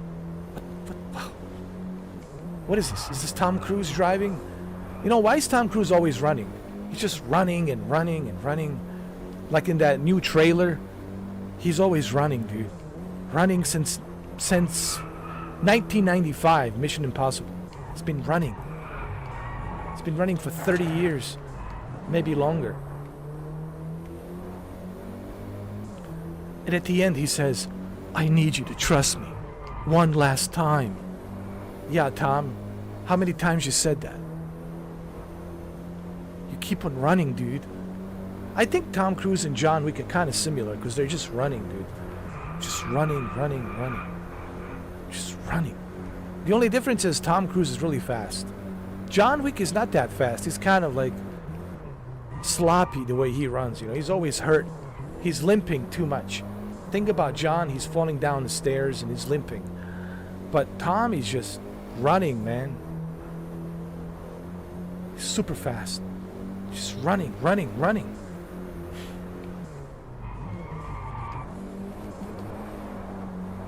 I think that the entire trailer of the Mission Impossible 8, it's him running, dude. Running. It's like a running marathon. Mission Impossible 8. Running marathon. Yeah. Keep on running, Tom.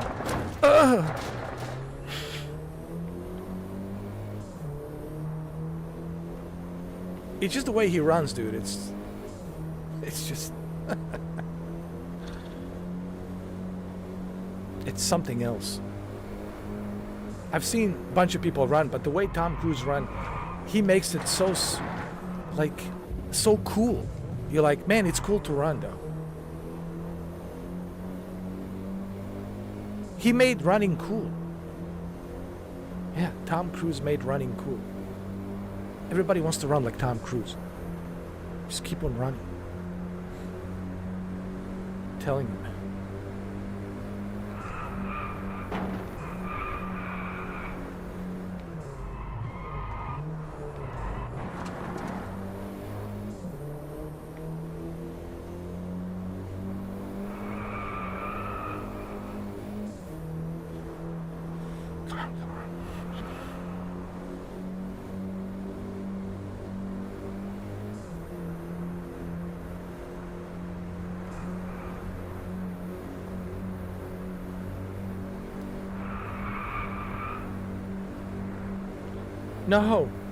No.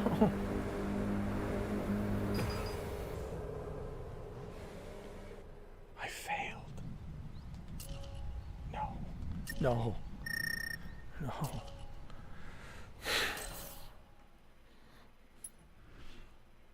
All right, let's try. What is this? Let's try Mercedes Hot Lap. Let's check this out. Huh?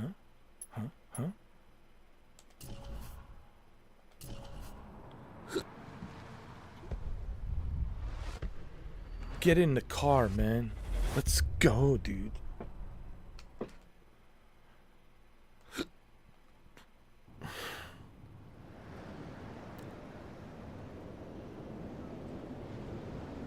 Look at these graphics, dude. Holy shit, man.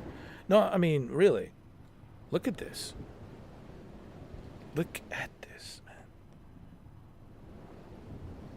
When this came out in 2016, let me tell you, for PlayStation 4, this was like, whoa, dude. Whoa.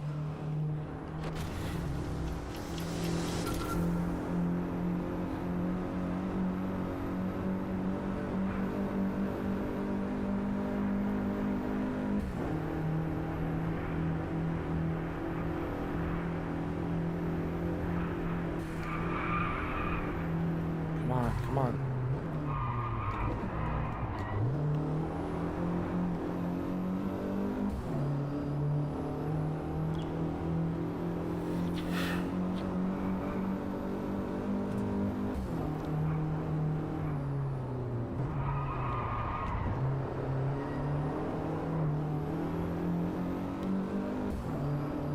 Come on, you got this. You got it.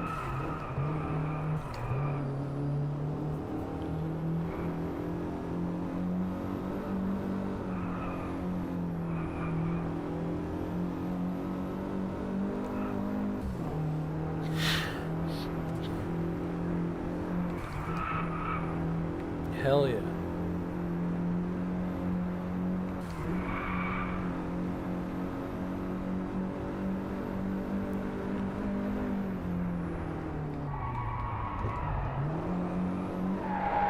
There you go.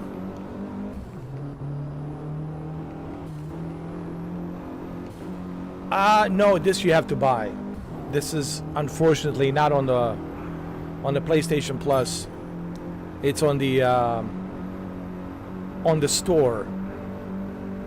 And I purchased it back in 2016 on my PlayStation 4. So it just carried over to my PS5 store. It's synced in the library that I already have on my account of all the games that I purchased from PS4. You know how all of the games that you purchase from PS4 will show up on your PS5 library? They will sync in with your account on your store, on your library that you bought from digitally from the store. So unfortunately, you have to pay for this. I'm not sure how much it is. It shouldn't be that expensive, though. Maybe $20 or something like that. I think it's like $20. But it's worth it, man. It's fun. I mean, this is fun. I'm not 100% sure if it's $20, but I'm guessing it's $20.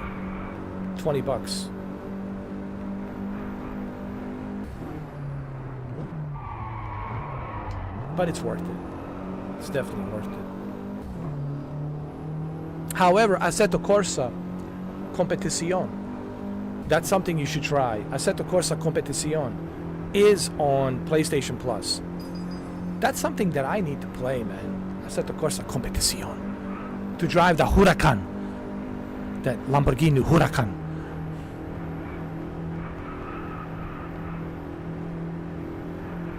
They also have motorcycles in here. It's not just the cars. There's motorcycles, man. There are motorcycles as well.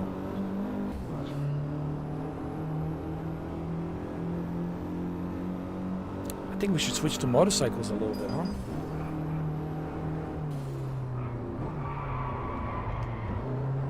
I also have this on a VR. There's a Driveclub VR as well. So I have standalone Driveclub, which is just like this.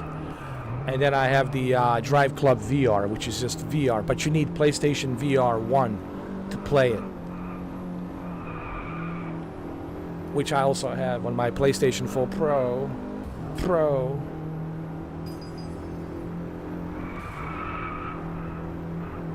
PlayStation 4 Professional. That's what the Pro stands for, right? Professional. PlayStation 4 Professional.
Come on. Come on, man.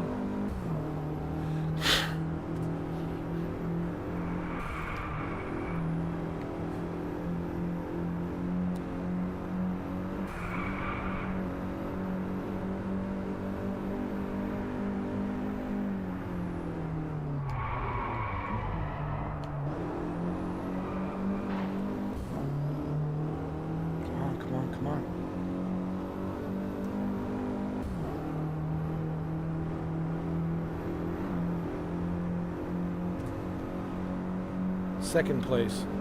All right, I'll end it right here.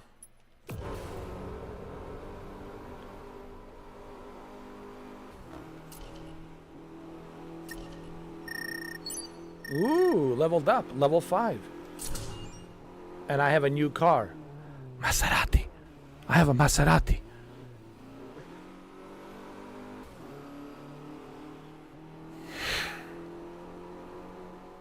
Oh, they removed it. Oh no, dude. They removed it from the store. I'm sorry, man. Oh, dude. I'm so sorry. I'm so sorry. Oh no. Oh no. You know, I'll never understand why the Evolution Studios closed down. You know, I need to do some research on why they decided to close down a studio. I'm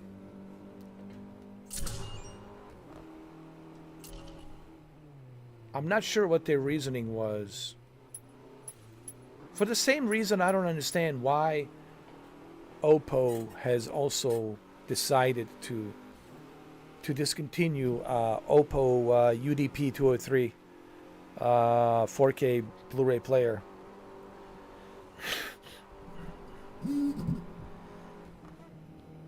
Have you checked your library?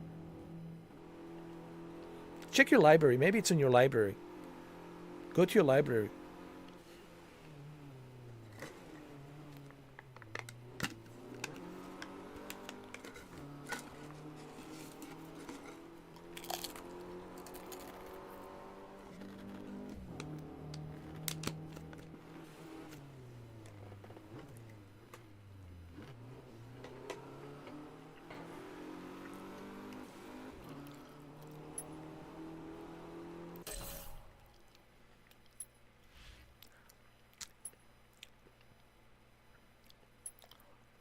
See what else we have.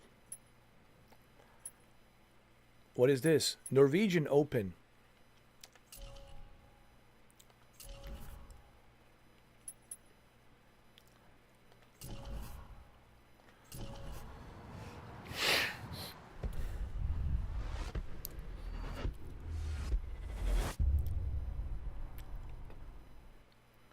Ooh, we're going to Norway. Norwegian Open. Look at this, man. Oh, look at this, huh? Looking good. Look at the graphics, bro. Imagine the PS5 Pro enhanced version of this. Huh? And how about a Driveclub 2?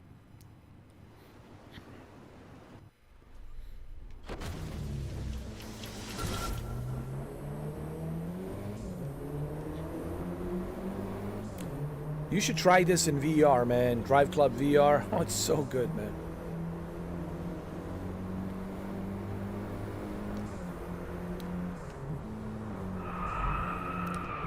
Like, one of the cool things about Driveclub VR, when you're doing a replay, for you to view the replay in VR, you can sit as a passenger on a passenger seat and look at how your avatar or driver was driving. You can enjoy the ride.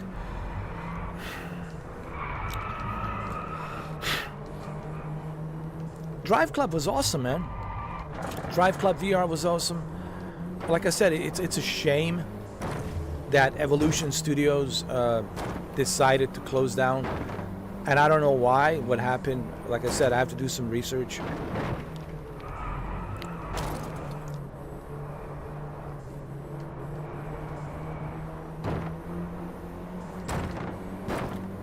Well, that's good. Well, download it, Shuki. See how it runs on PS5 Pro. It's only about, what, 30 gigabytes? Not that big, you know. Like 34 gigabytes.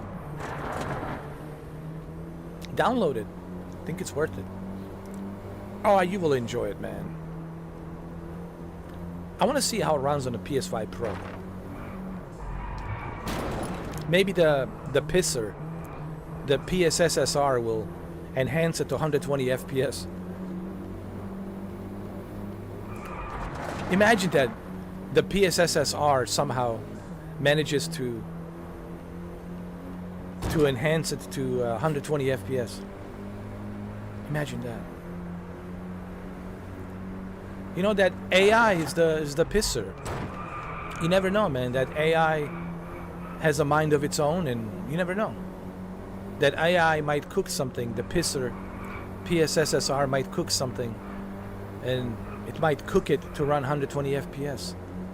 So you never know, man. Anything's possible with that pisser.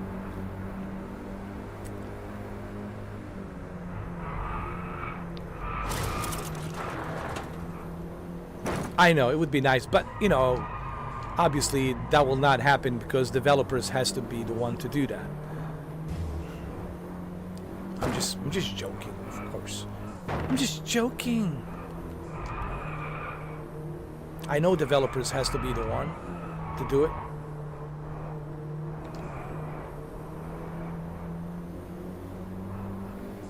You should know in 4 minutes. Good. You must be using like some fiber optic super internet or something. Shuka. Imagine that I find out Shuka works for CIA and he's got all that, you know, training from the farm of CIA and covert operations, codename Shuka, Shuki. Damn. I was like, damn. Imagine that. Damn. Well, in John Wick's world, anything's possible. Surprise, surprise.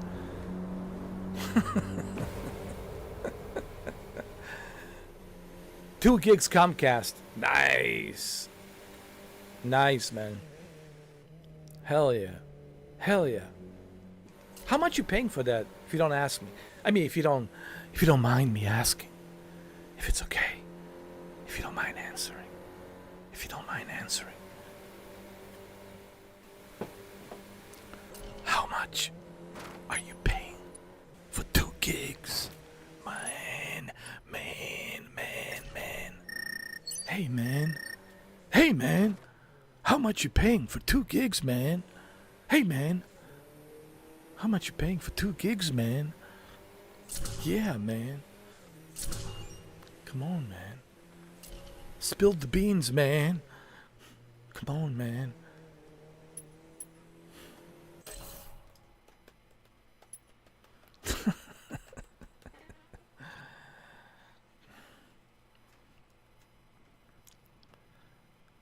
Was about to say that, laughing my ass off. Yeah, not cheap, and they keep raising the price every year. $290 a month. Damn.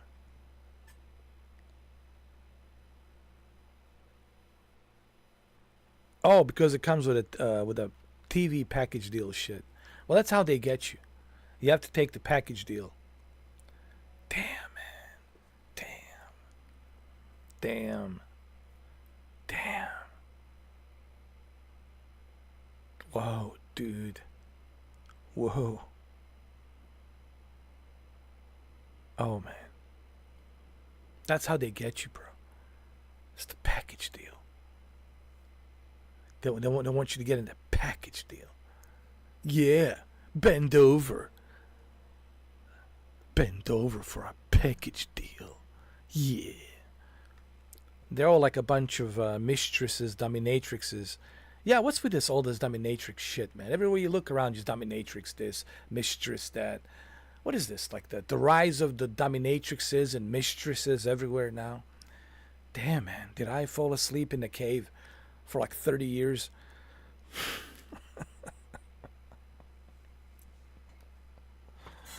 And then the rise of the simps. So you got the mistresses, dominatrixes, and the simps. The simps. And the gimps. Oh, man.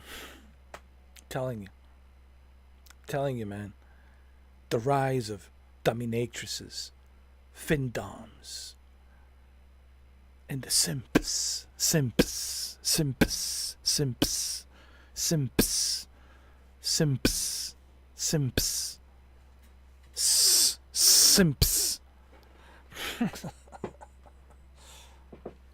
They'll try to screw you over, man. Look, it doesn't matter with which one you go to. Whether you go to AT&T, whether you go to Verizon, Comcast, you have to spread your cheeks. You got to make sure you spread them wide. Just a little bit, but wide. Because, oh, you know it. Oh, you know it. Strap on, it's coming. It has a Comcast brand on there, Xfinity. It has a Verizon brand on there, AT&T brand. And, you know, the strap on, it's coming, man. The 24-incher strap on is definitely coming. Oh, yeah. Spread them cheeks.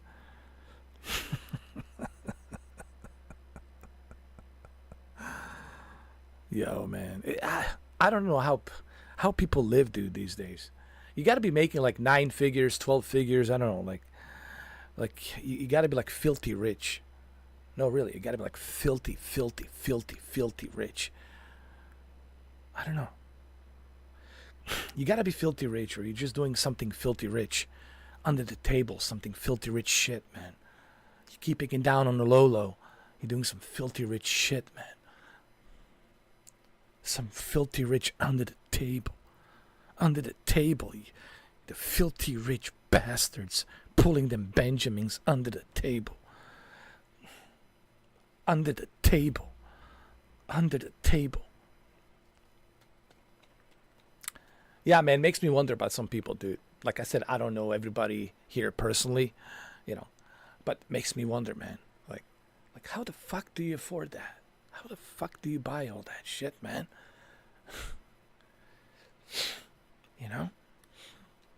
I'm talking about like people you see, But then you find out, oh, they're sponsored, they're making 24 figures, they got a business going, selling merchandise, they're making like 20 grand a week, 60 grand a month.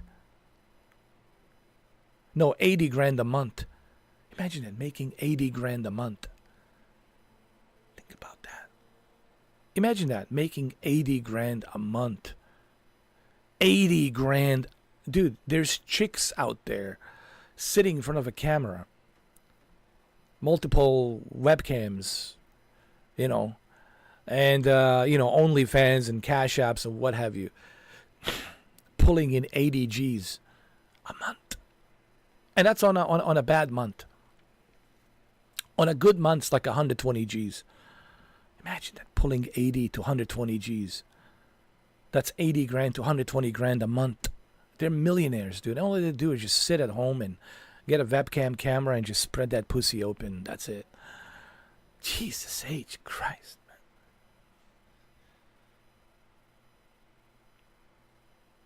You know what? 2024, it is different. 2025, it will be even more different. Man, it is just so weird for me, dude. It's like I never saw this coming. Like it shows you just like how. I'll tell you what the internet did. I'll tell you one thing that the internet did. Internet really showed how corrupt and fucked up people are.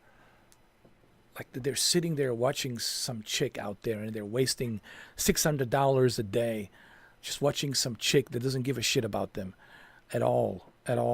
Some chick in Romania or some chick in whatever in Europe or Canada or whatever the fuck, and they're just wasting money, man. Wasting money.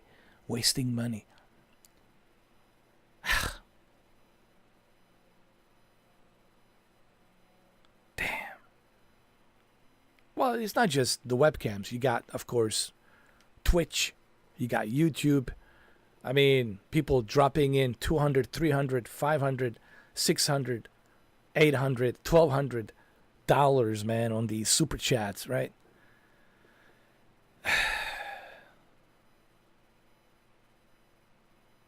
Yeah, man.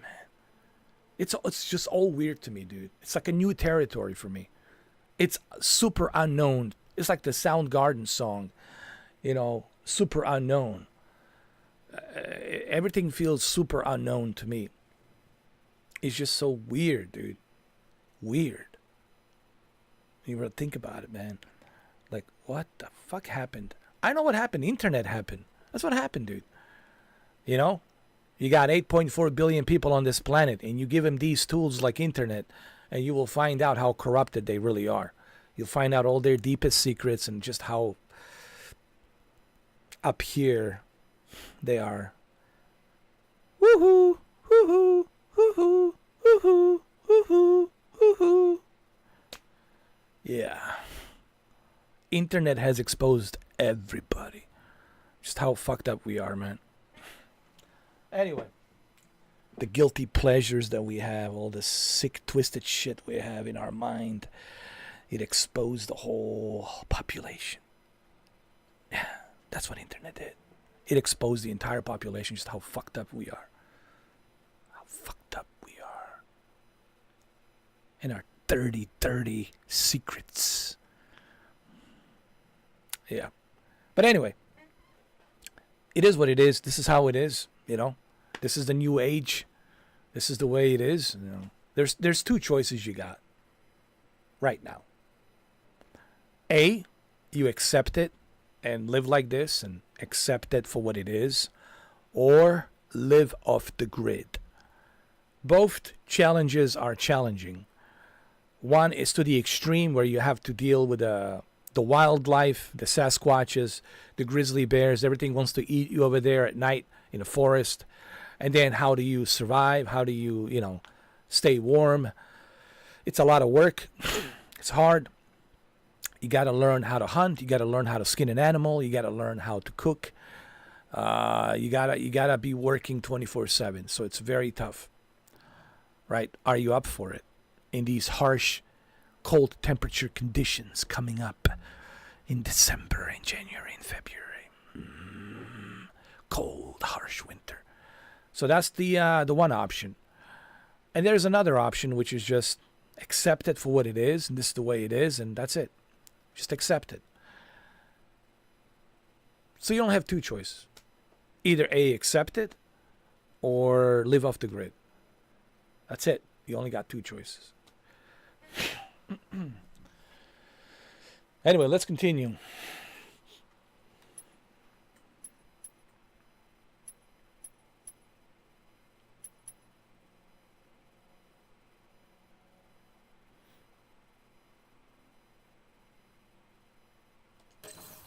Let's do motorcycles.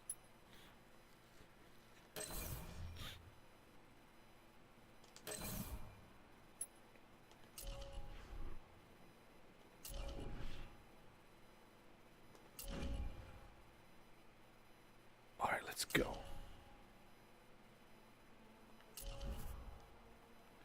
This is my super bike. KTM RC8R.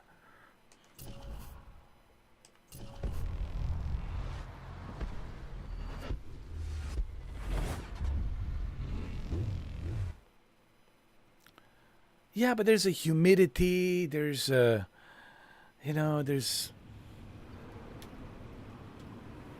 Are you sure you want to live in a boat? Okay, all right. But listen, living on a boat has its own challenges as well. I just want to let you know. There's all kinds of challenges you have to face living on a boat, man.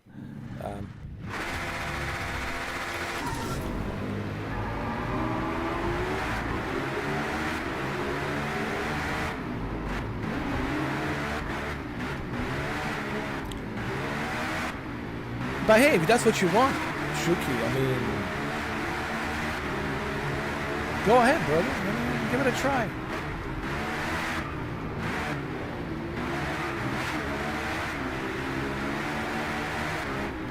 But the biggest challenge for you would be the, you know,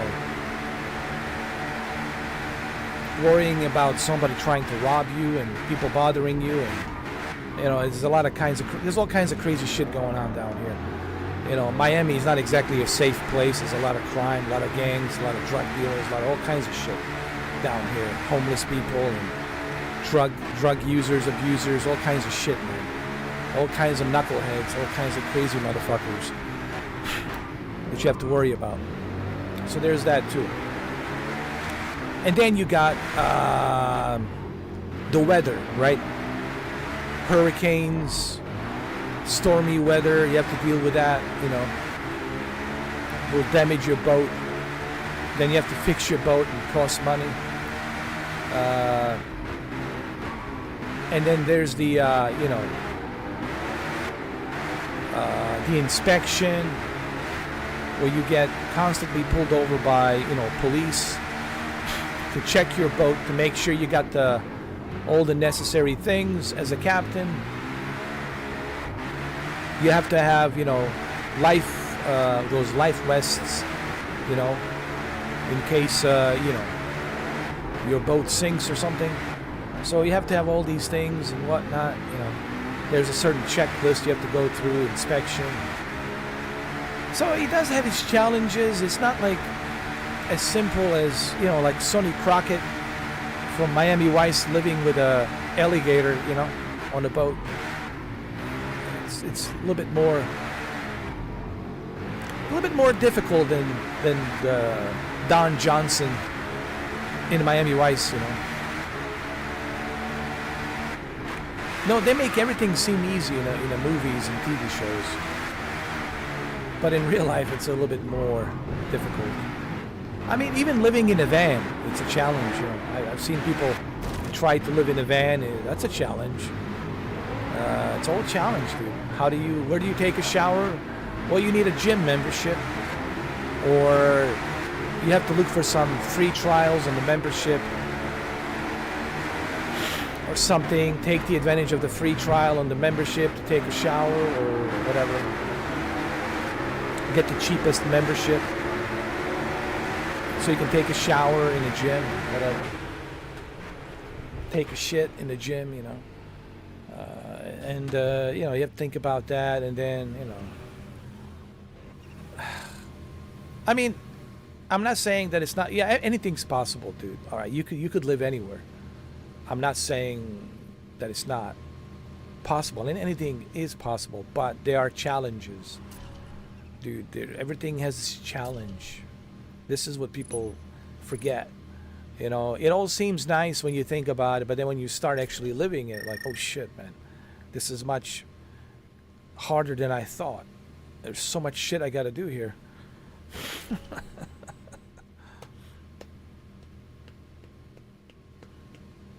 Yeah, you would have a free boat rides, and you would have a party on the boats, pick up some chicks from the club and take them to the boat and have some fun on the boat. Yeah, there's some perks. Don't get me wrong.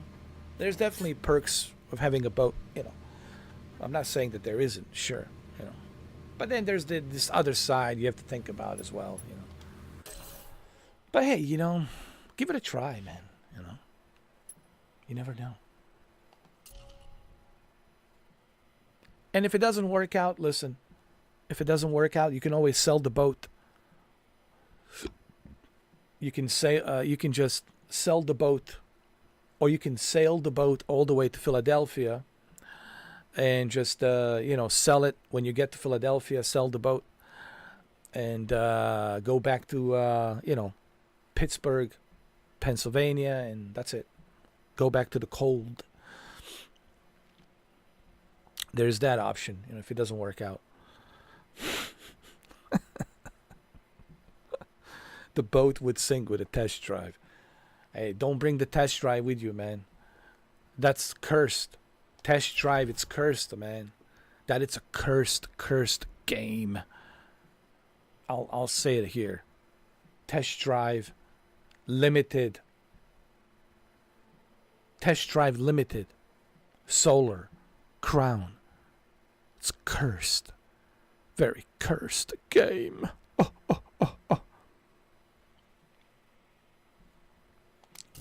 It is cursed. Very cursed game. So cursed. Oh, look at this Yamaha R1. Here we go. Hey, man, you never know. Sometimes dreams can come true. You can never say never, dude. I never thought that I would be doing YouTube. I never thought that I would be here in America, but here I am. You can never say never, dude. Because right now you're like thinking all the obstacles, oh, I can do this, oh, I can do that because of X, Y, and Z, right? And you're like, forget it. But you never know, dude. Like I said, you don't have a crystal ball. I don't have a crystal ball. You don't have a gypsy girlfriend with a goat, and she's squeezing the goat's testicles for you, you know. Oh, maybe you do, I don't know. But I don't. But I don't think you do have a gypsy girlfriend squeezing the goat testicle, you know. So you don't know, right? You don't. She cannot tell you the future. You don't know. I don't know. So. Oh shit! This is too fast.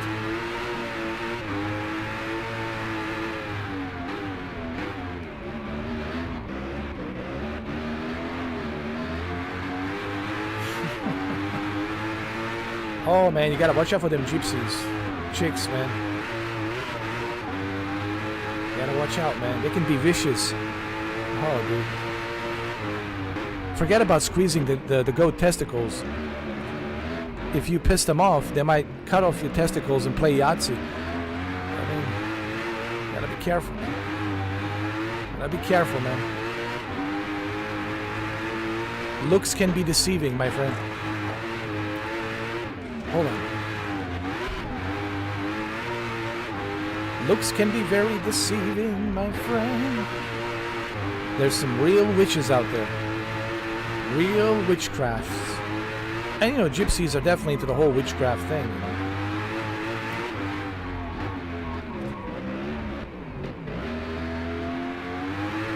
They're into the whole witchcraft shit. They're gonna spell a curse on you. After they cut your balls and play Yahtzee with it.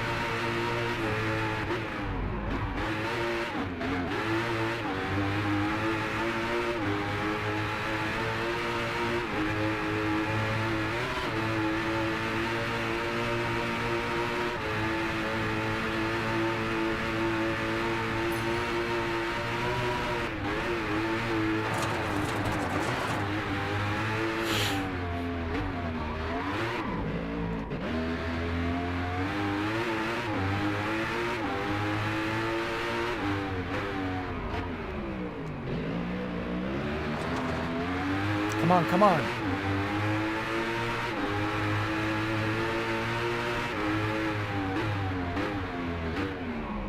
Oh! I crashed. Oh, this bike? That's a Yamaha. Yamaha R2 or R1. I think it's Yamaha R1.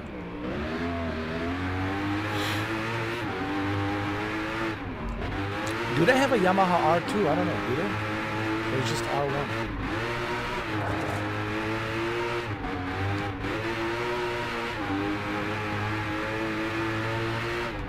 They should call their next Yamaha R2D2. Hi, this is R2D2 Yamaha.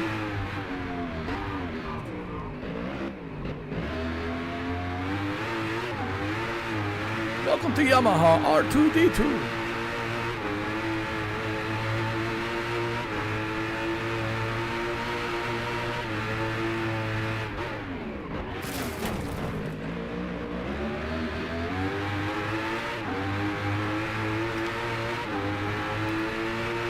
R2D2. I think it's an R1. This is R1. I don't think they have an R2. I think it's R1. Yamaha.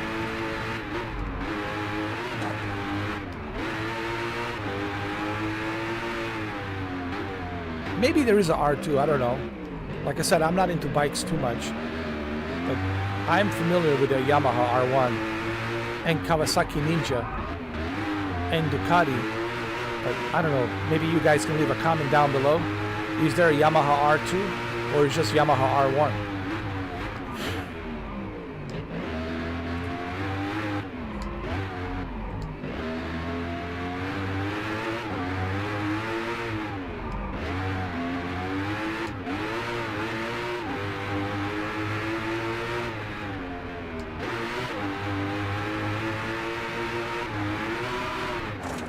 No, no, no. Keep balance. Keep the balance, bro. You got this, man. Take it easy.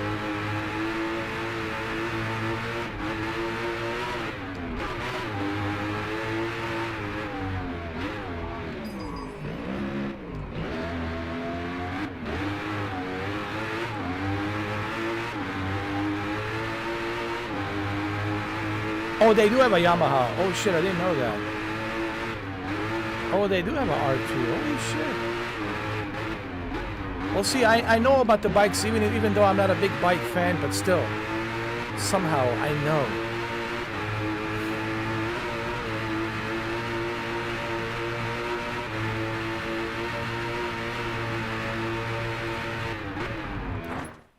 Oh man. Oh, you just did a search. So it's a Yamaha YZF-R2. And how many cc's does it have? Let me guess. 1400 cc. How many cubic rates? 1400, 1600, 1800 cubic rates.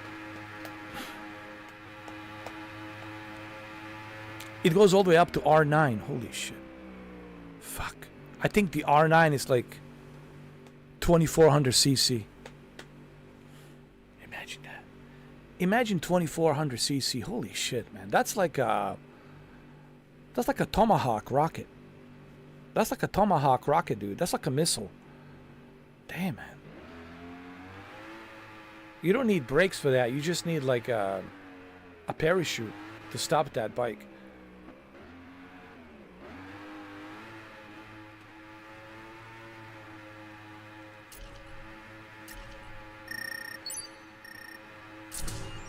Ooh, I got the Audi. Ooh. Ooh.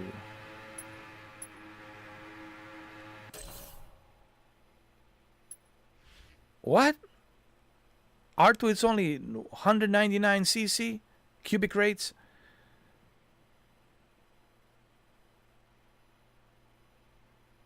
Oh, cc. Only 199 cc. What the fuck? Well, even my Kawasaki Ninja, when I had my Kawasaki Ninja, was 480 cc, and I thought that was pretty low, but it was still fast. But it was a small little Kawasaki Ninja. It wasn't nothing too crazy.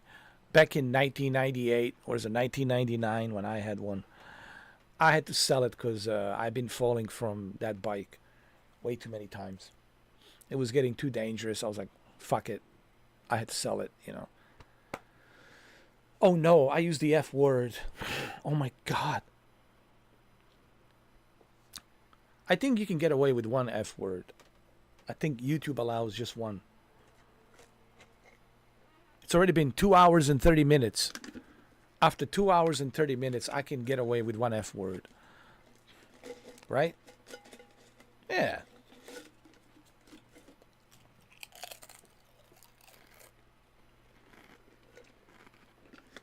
Huh.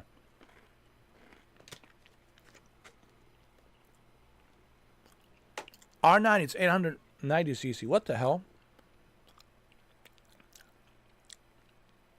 I want you to look up Ducati. And I want you to see how fast Ducati is. I think Ducati goes up to 1400 cc. I'm not kidding, dude. Maybe higher than that. Like a 1600, 1800 cc. No, it's just it's me. The visual. The chat, it's optional. You don't have to turn on the chat. When you're watching a video on the YouTube app, that's optional. So if you want to turn on the chat, that's your decision. But not on the chat. It's just me visually, me saying it. I cannot say it in the first 10 minutes. In the first 10 minutes, I cannot use any F word. After 10 minutes, then you can say it. But I think you can say it only like when it's appropriate, where it makes sense. You can use it loosely, basically, is what they're saying. You can use it to make a point, right? Me falling off of a bike, I use the F word, that's why I sold it. I said F it, I had to sell it. So when it's appropriate, when it makes sense, they review it, they look at it, say, okay, this is appropriate. I think it's AI is looking at it, and he's, okay. He fell off a bike and he sold it. He said F word, F it. It made sense. So, yeah, it's kind of like that. But it's so tricky, It's, you know, YouTube has become such a gray area. It's really hard to know what's appropriate, what's not appropriate. It's such a tricky algorithm, such a tricky rules, man. It's so hard to know. Like, it's impossible not to make a mistake as a humans, you know, because how do you know what's appropriate, what's not appropriate? Yeah. You know, I mean, I think some of these rules are ridiculous, man. If this is for the adults, then it's for the adults. Then I should be able to say it. And sponsors shouldn't have a problem with that because it's the adults. The adults are going to be buying your products, okay? So you're selling products to the adults, mature adults, all right? So the F word shouldn't be the end of the world, you know? Considering how loosely that word's being used constantly. Are you kidding me?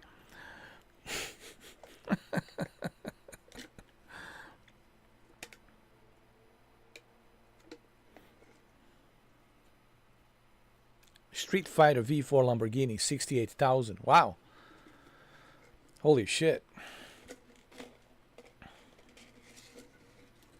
Damn, man, that's expensive. But it's Lamborghini, man. What do you expect, you know?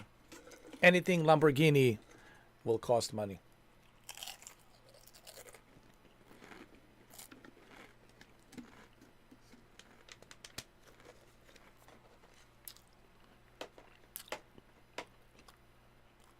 Anything that has a Lamborghini brand, Ferrari brand, will cost money.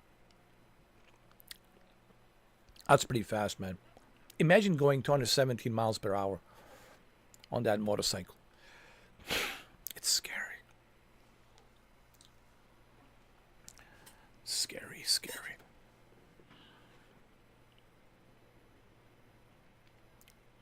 You know, people ask Keanu, since he rides motorcycles. But you see, the motorcycles that he rides are joyride. He likes to joyride his motorcycle. He's not into like a fast motorcycles, you know. Even though he likes fast motorcycles as well, and he watches the MotoGP with his wife, or that's his girlfriend, Alexandria. But they actually attended.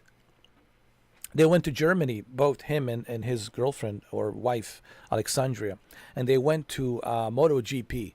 So he's a huge MotoGP fan, actually, both him and his wife, and or a girlfriend. I don't know what it is. Not that it's important, girlfriend, wife, whatever, partner, and he likes fast bikes. He does, but personally for him, he likes bikes for like joyriding. So that's why he has his own company called Arch Motorcycles, where he creates motorcycles for more of a joyride. So he likes to enjoy the ride, you know. These are rockets, bro. These are crutch rockets, bro.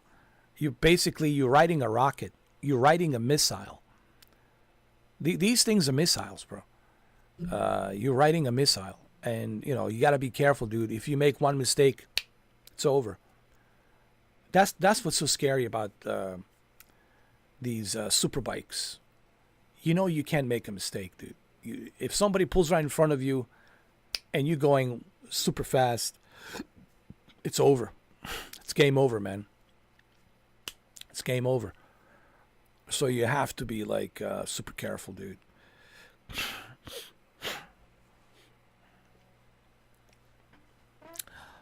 Super bikes, they scare me because I know just how dangerous they are, dude.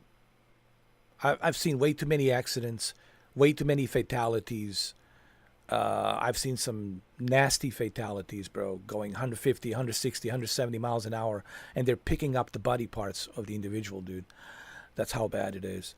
When you're going 180, 190, 200 miles an hour, man, when you crash, that's it. Your body goes into many different pieces. Oh, my God, man. I feel sorry for the fire rescue guys. They have to go and see all that, and they have to pick up the parts and close down the road. Listen, super bikes are dangerous. Yes, they're nice. They look cool. They look awesome. But if you're not careful, dude, it could be the end of your life. So that's why I quit with Kawasaki Ninja. When I had my Kawasaki Ninja back in 1999, it was a warning call for me when I fell a few times. And I was going like 40, 50 miles an hour. Like, and I fell down. I was like, oh shit. I had scratches and shit. Scratches on the back and everything. Even though I was wearing a jacket and a helmet, it's just not worth it, man. That's when I had a wake-up call. I said, nah, man, it's not worth it. I want to live, Yes, it's a nice thrill-seeking thing, thrill seeker, right? You seeking for that thrill, for that adrenaline rush thrill, right? But at the same time, you're like, man, I don't want to die. I'm taking my risk too much. Because the probability of high risks are there. When you're riding these crotch rockets, missiles, the probability of you going 6 feet under are pretty high. Every day you drive those crotch rockets, or I call them crotch missiles, because you're riding a missile, essentially. So that's why I quit, and it's just dangerous. Because I've seen so many fatalities. And I know when you're young and adrenaline pushing and testosterone pushing, and you want to show off to all the chicks out there, all the girls out there. Look at me, I'm the badass. Look at me, yeah. You want to live, don't you? You don't want to die young, right? So be smart, Be smart. It's impossible to drive those things slow. I tried. They're super fast, man. It's like you're just going, man. You're like 0 to 60 super fast. And then some guy pulls right in front of you, and that's it. Off the bike you go. And someone's going to pull right in front of you. They're not going to pay attention. You know how people are, how people drive on a highway, on the roads. They don't give a shit, man. They don't even use the signal lights. They're just a bunch of jackasses on the road. So many jackasses on the road. Too many jackasses on the road. And you're just taking that risk. You're taking that chance, man. It's just not worth it. Anyway, that's just my observation,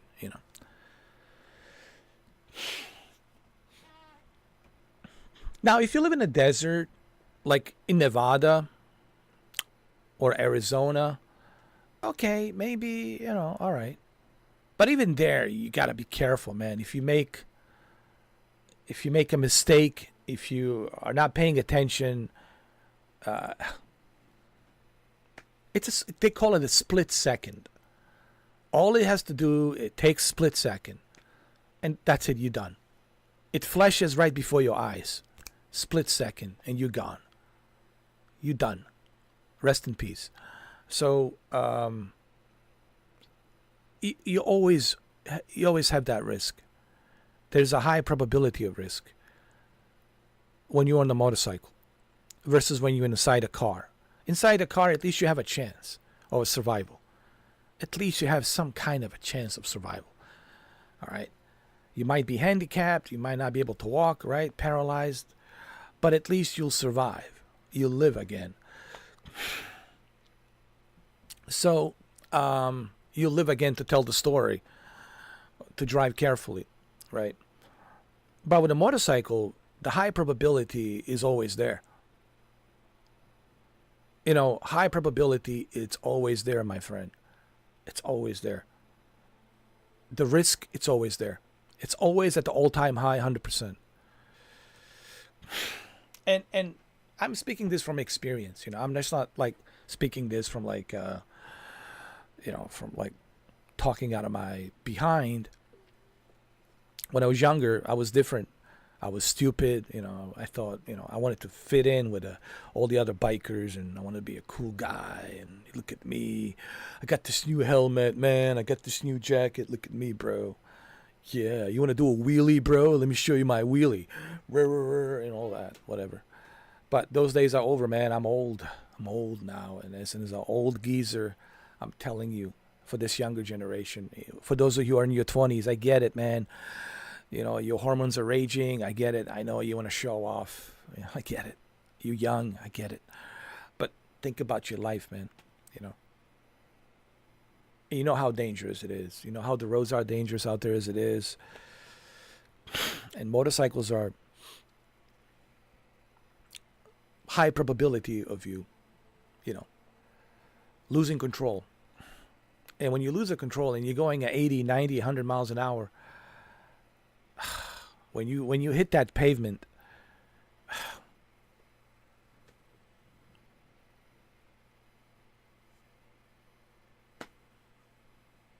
you get the picture. You get the idea. All right.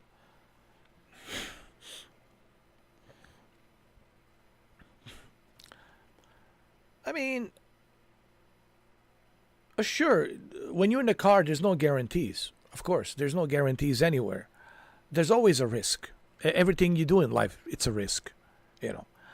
But my whole point is this: with the super bikes, there's a high risk every day.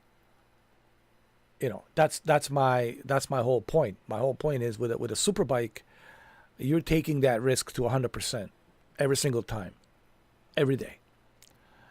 Especially if you're driving a long distance, going somewhere that's like 30 miles, 40 miles, and you're riding that super bike on a highway, and you know how dangerous the highway is. I don't need to tell you. With all these 18-wheelers, all these big trucks, you get the picture. You get the picture. It's no laughing matter, but you get the picture. I've seen it way too many times, man.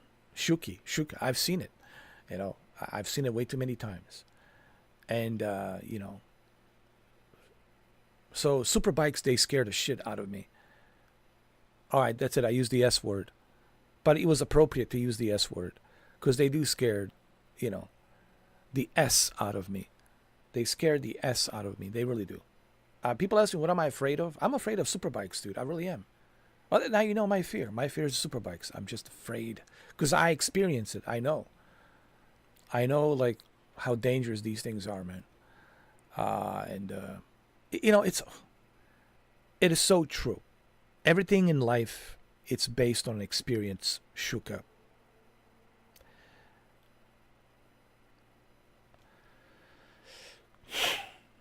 Oh shit.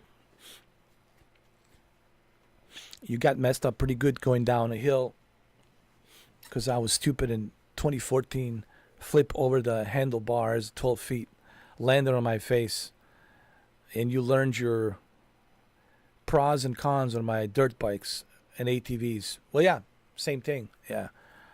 I mean, I'm not telling people, hey, don't drive motorcycles, don't drive super bikes.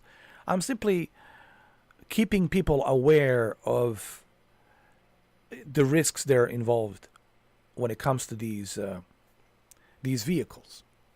Like you have to understand that risk, that there is that risk, you know. So you know, I'm not telling people don't drive the super bikes, don't drive the motorcycles. I'm simply saying you have to be aware of these risks, and the probability of those risks goes higher and higher if all you do is just drive them. You're just driving a motorcycle every day. The probability of those risks goes higher and higher, you know.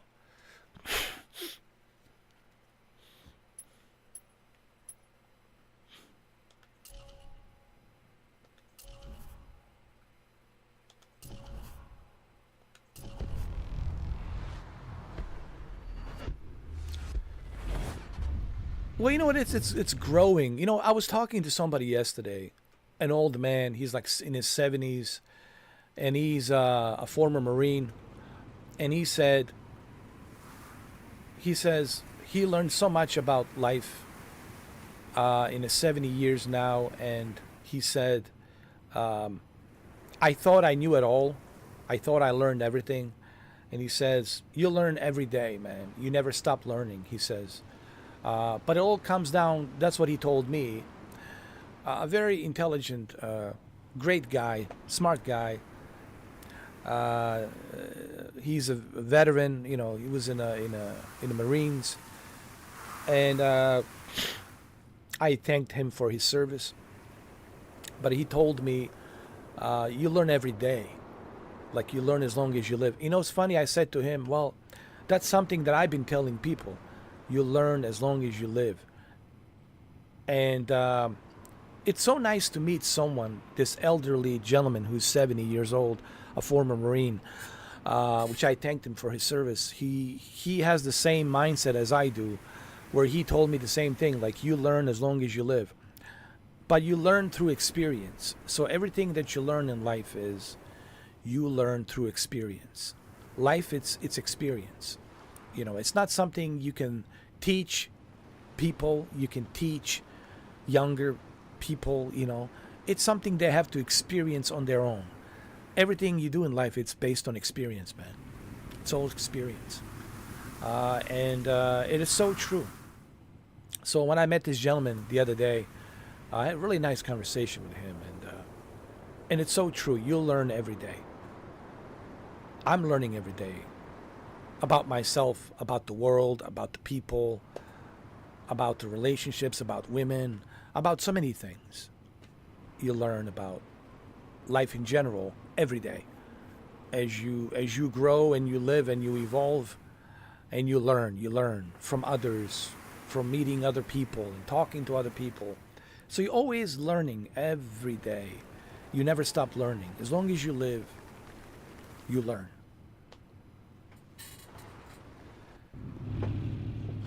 And it's so true.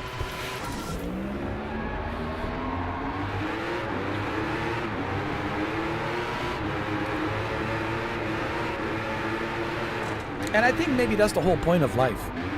You know, I really had a great conversation with this gentleman. I mean, I think that's the whole point of life is you live and learn. It's an experience. Like this whole life experience, it's just that. It's for you to experience what life is and learn. And that's it. It's not about your title. It's not about how big your house is. It's not about, you know, how many cars you have, how big your bank account is. It's not about your trophy wife that she looks like a Victoria's Secret. It's not about that. It's not about the bragging rights. It's about experience. Good, bad, ugly, happy, awesome, all of the above, right? All of the elements combined. You are learning and learning and learning every day as long as you live. And that's it, man. That's pretty much what it boils down to. Hey, what's up, Savage, man? What's going on, man? How you been?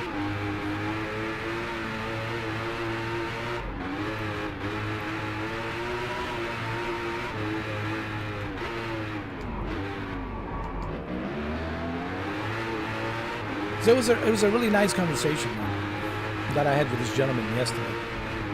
It was so cool, man, to meet someone who's in their 70s and a former Marine, you know.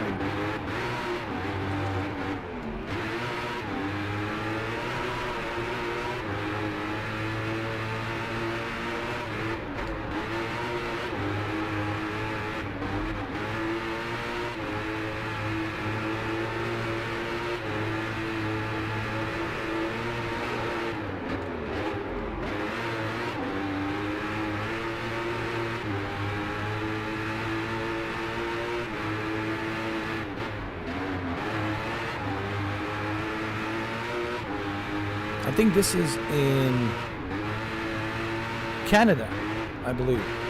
We're in British Columbia, I think.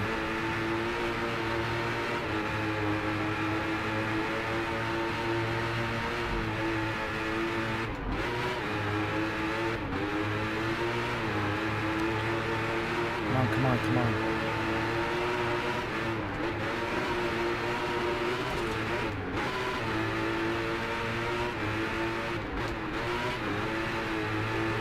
There we go.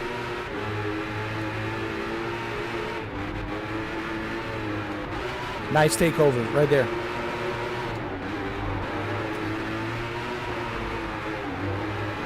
Come on, come on. All right. All right. Ladies and gentlemen, second place. Woo! Whew.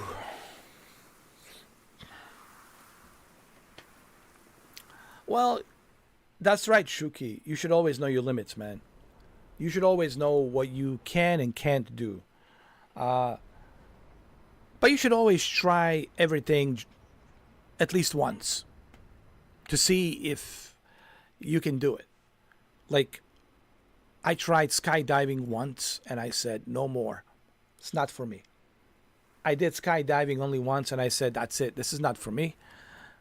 Thank you, but no thank you. It ain't for me. It ain't for me, and I will never do it again. No, sir. It was just a weird feeling I had, dude. It was just especially when you open the parachute, when they tap you on the shoulder and says, okay, we're gonna open the parachute. That whole feeling of going up with that parachute, it's almost like the universe sucked me in. I felt like I was sucked by universe. I don't know. It's just the whole feeling was just.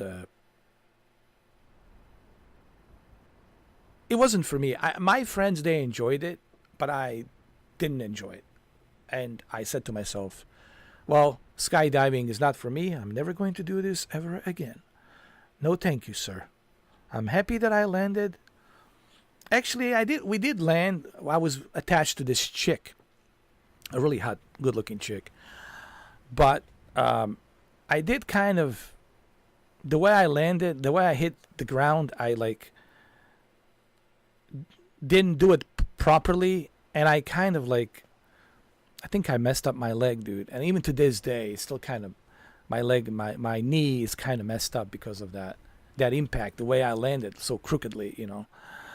But anyway, listen, skydiving, it ain't for me. But you should try everything at least once. Just try everything once to see if it's for you or not for you. That's like the best advice I can give to everybody. Just try it once. Is it for me? Not for me? That's it.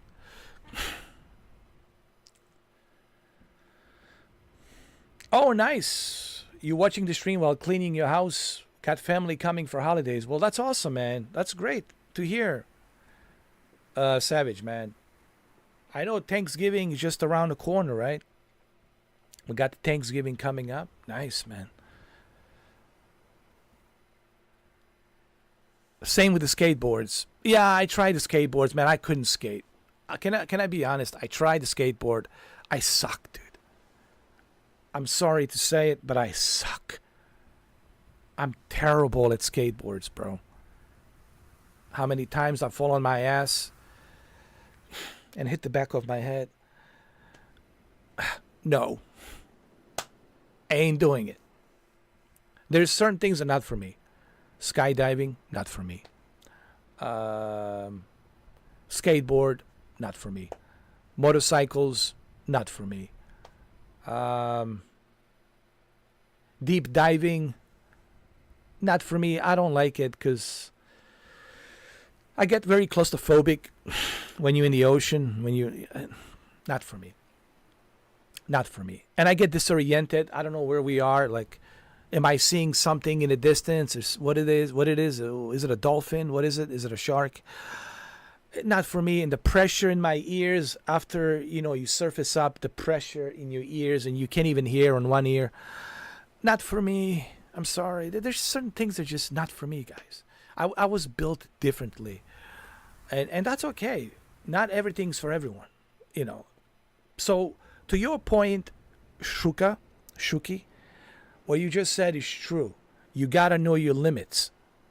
And it's so true. You got to be humble and say, yeah, man, I can't do these things because it's not for me. You got to know your limits, man. You got to know your limits. And there's no shame in saying, hey, I can't do this. I'm sorry. I have a fear of this. I have a fear of that and can't do it. There's no shame in saying, hey, it's not for me. You have a problem with heights. Well, I guess you wouldn't like living on like a 30th or 40th floor on a big building, on a skyscraper.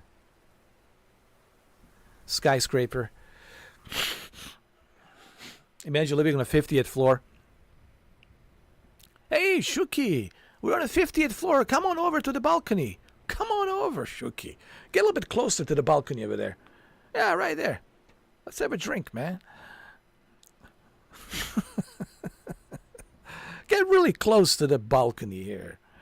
Yeah, look down. What do you see, Shuki?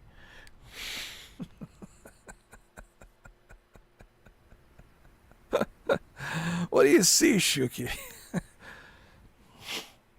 Oh, you wouldn't even go nowhere near the balcony, dude. You're just like, nah, I'm not even nowhere near the balcony. Rooftop bars. Oh, God. I've been to one of those. Oh, God. I've been to rooftop parties. Oh, man. With an infinity pool and all that. Man, it's cool at night. I tell you what. At night, it's not as bad. But during the day, where you can see clearly, I think the fear of heights kicks in. Don't you feel the same way, Shuka? Like, when it's nice and sunny, right? And you're the rooftop of like a 50th floor, large skyscraper, right? Let's say downtown LA, downtown Miami, New York, whatever.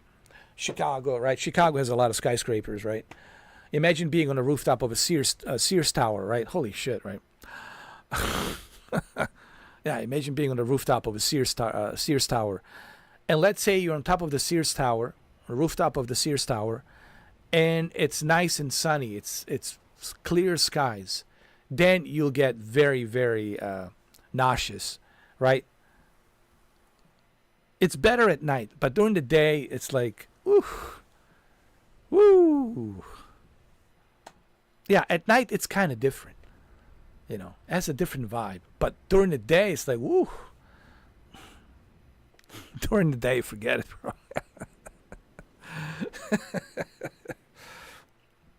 You get that feeling right in your stomach, the butterfly effect.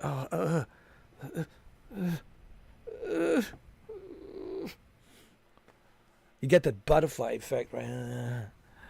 You feel it.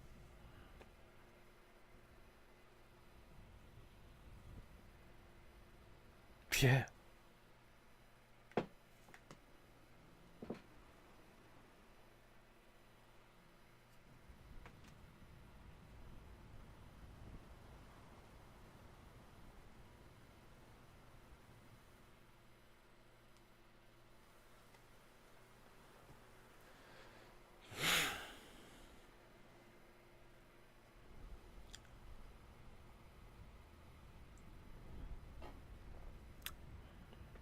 I've been on so many of them. I've been to the Las Vegas parties on the rooftops. It's kind of cool during the night. But during the day, nah. You know. People say, why people have a fear of heights? You know what it is? It's the fear of, what if I fall by accident and I hit the pavement? That's the fear. And even the worst fear, what if I survive? And my face is disfigured, my legs are disfigured, everything's disfigured, and I survive and I'm handicapped for life. Oh, so that's the fear. It's the fear of that. That's the fear. You know, fear. That fear creeps in pretty quickly, pretty fast. The anxiety creeps in very quickly, very fast. Yeah, you know, another thing, cruise ship. The motion sickness. Yeah, that too. Yeah. You know, you feel that, like, you know, the butterfly effect in your stomach. Yeah.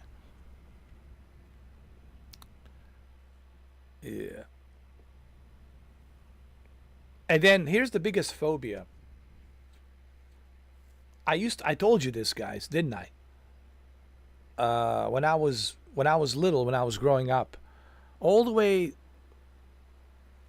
Actually, I had a fear of elevators when I was younger, all the way till age 23. After 23, 24, 25, when I turned 24, 25, I started to break that ice of fear. But I used to have a fear of elevators. Oh my God, dude. Even though I know the chances of me getting stuck in the elevator are like very slim. But it's that voice in your head. Oh, you're gonna get stuck, bro. This is the day. You know, it's that stupid ass, creepy ass voice in your head that tells you, oh, you're gonna get stuck, for sure. You know, it's that stupid ass, creepy ass voice in your head that tells you that shit. And you're like, oh man, why does this voice has to mess with me? Why the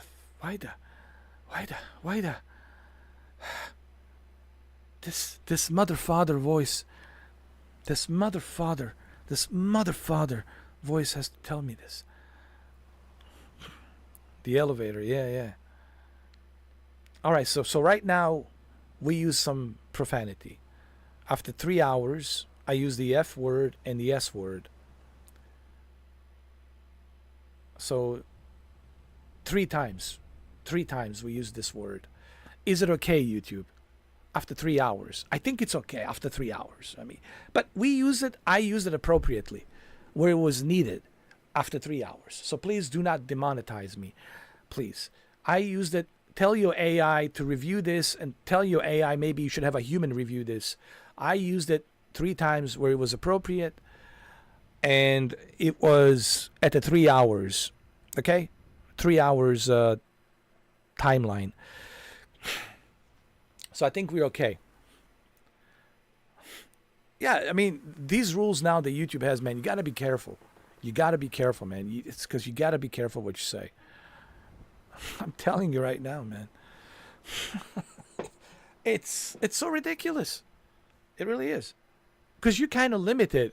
I'm limited as to what I can say and how I can say it or how I can express myself. Because in the back of my mind, I have to think about, oh, God, am I going to get demonetized because I said this, I said that? I used the profanity here. Was it a appropriate time to use that profanity here? You know? Well, that's YouTube for you, man. The YouTube new rules, man. I know it is crazy. You would think that they would have, more consideration, right?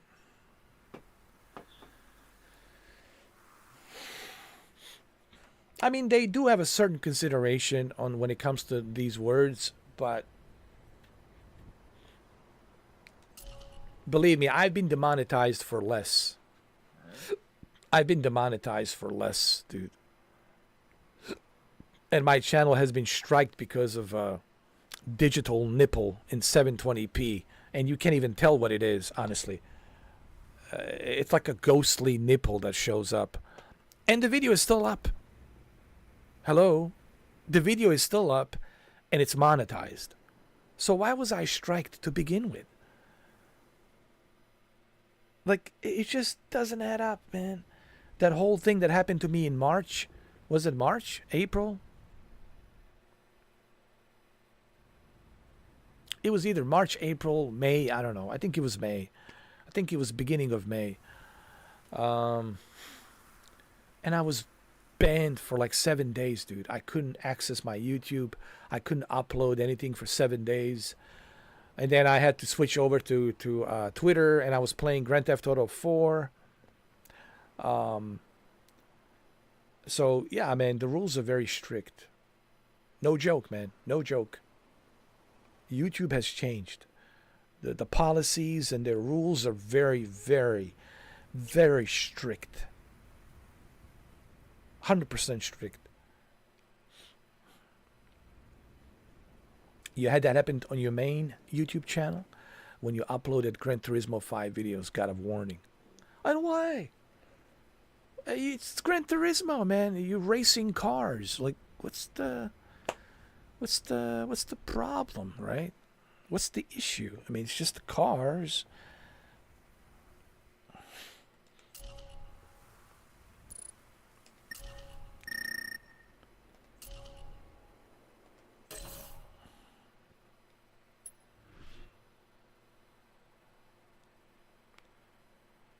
I can't believe, man, next week it's Thanksgiving. I don't get it, dude. Time's flying by, bro. Is it just me, or is like, dude, this year flew by so fast.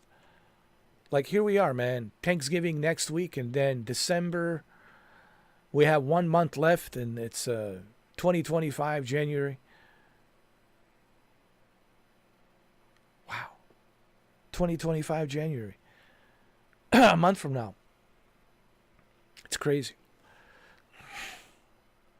Hold on. Before I continue, I want to hear this. I want to hear this story from Savage. Savage has a crazy elevator story. All right, I want to hear it.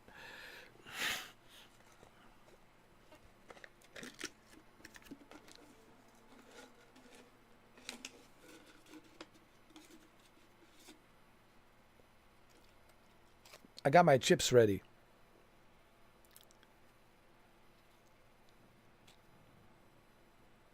You know what's interesting? I was told by somebody who lives in Great Britain or United Kingdom. Great Britain, United Kingdom, UK. A guy from UK that I met, he told me that we call it chips. These are the chips. They call it crisps. Crisps. Crisps.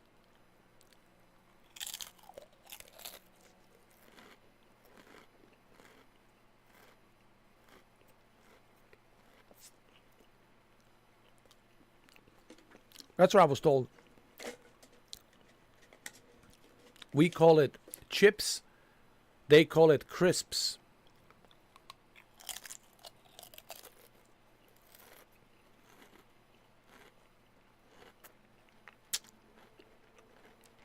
Hey, mate. Would you like some crisp? Get some crisp, mate. Come on home. You're taking a piss, ain't you? Oi. Oi. Have some crisp, mate. Come on, wanker. Have some crisps. All right, let's see. I was never scared of elevators until I was going to the signature room for dinner and drinks with my friends. The elevator there for that restaurant is at the Hancock skyscraper. I went in. And he went in. And we're waiting for the part 2.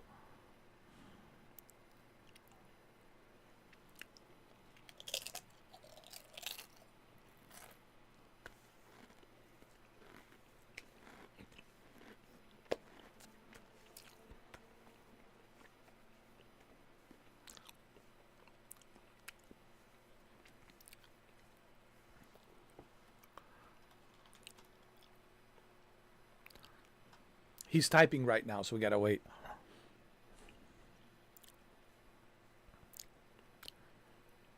So he was, he said he was never scared of the elevators until he was going to the signature room for the dinner and drinks with his friends. And the elevator there for that restaurant, it's at the Hancock skyscrapers. I went in.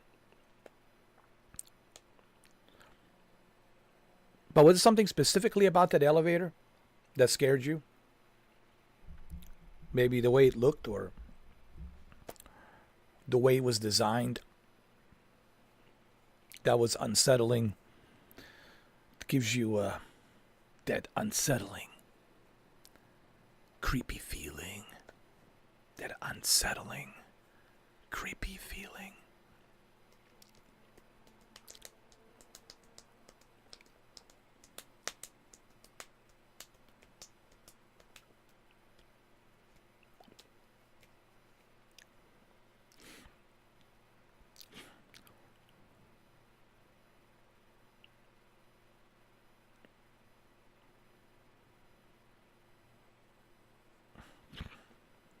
We're still waiting for Savage to finish the story. Savage, you okay? Everything good?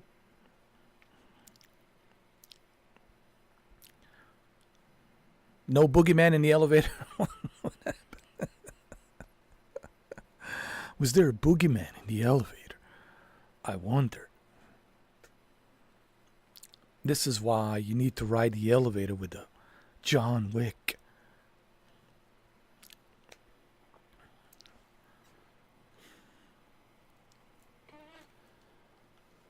Yeah, a moving box, right? Isn't it? Especially when it's silver metal.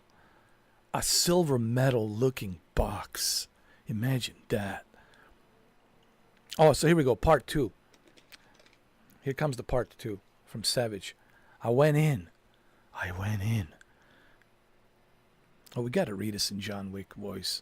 Yeah, I went in to head to the top floor, the 95th floor.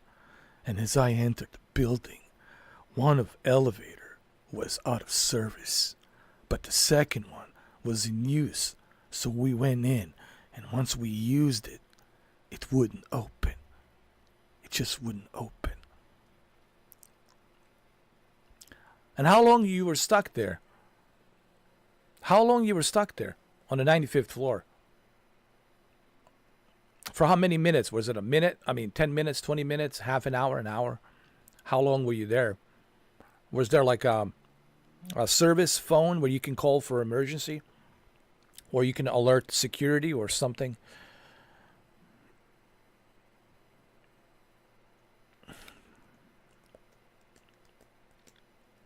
Not 95th floor. Keep in mind, he's in Chicago. In Chicago, they got a lot of skyscrapers, you know. Chicago, obviously, so many tall buildings, skyscrapers, and one of the biggest one, it's of course Sears Tower. Of course, Sears Tower it's huge.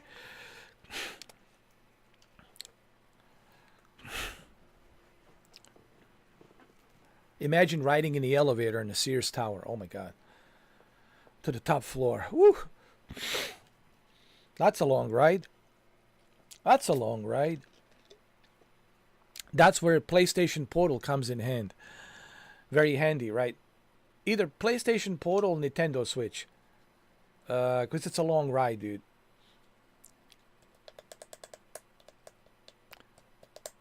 Imagine that, going to work to the Sears Towers and you got to go to the top floor every single day. Oh, dude. Oh. Oh. Oh.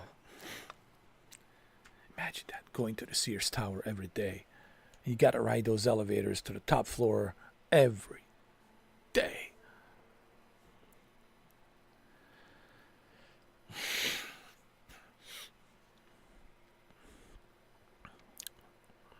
All right, so the part 3 continues from Savage.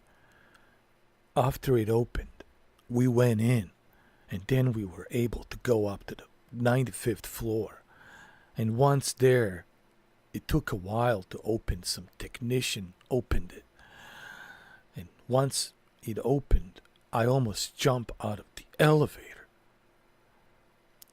And I regretted getting in the elevator in the first place. I knew it was working correctly. We were stuck there for 15 minutes, but it felt like 15 hours. I couldn't breathe. I was having panic attacks. I couldn't catch a breath. I thought I was going to suffocate. I couldn't breathe. I was terrified. But finally, once they opened the door, I was able to take a breath and I was able to breathe again. I think Baba Yaga, John Wick, just made it even more scarier. Just reading. I think it made it more scarier. You don't want John Wick to read the stories, bro. Definitely, you're not going to have any sleep. You'll have sleepless nights. You'll have nightmares after Baba Yaga's story. Baba Yaga reading it. Have nightmares. You're not sleeping at all. Sleepless nights. Well, but do you still have that fear of elevators? I don't have it like I used to, but it's still there. But I can see, I mean, I'm aware of it. but I can manage it now. You see, it's not like when I was younger. When I was younger, it was like I couldn't, dude. I had to use the stairs. But right now, I'm still aware of that fear of claustrophobia in elevators, but I can control it. You see, that's the thing. I can manage it. I'm not saying I feel happy in the elevator. I can't wait to get out of there, to be honest. I prefer if there's another person there so we can chit chat while we get out of the elevator. But when you're in there by yourself, you look at the phone, you're like checking Instagram or whatever, and then you hear that sound, and it's not moving, and you're pressing all the buttons, nothing's moving. How about the one time when the elevator started going to different floors? That happened to me, dude, a couple of times. Talk about some scary shit. Dude, one time the elevator I was in was going to the 10th floor, 7th floor, 6th floor, 5th floor, 7th floor, 8th floor, and then go back down to the 3rd floor, and then go back up to the 5th floor, then 7th floor, 8th floor, 10th floor. It constantly was moving up and down, up and down, up and down.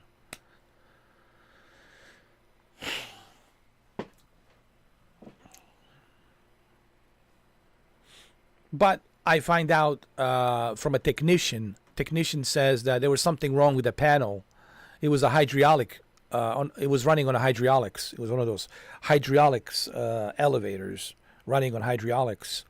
And he says there was something wrong with the panel, so they had to, reset the panel, and now it's working fine. But yo, it was creepy. It was super creepy. It was like that movie Evil, in that elevator. You guys ever seen that movie Evil? When they all get stuck in the elevator.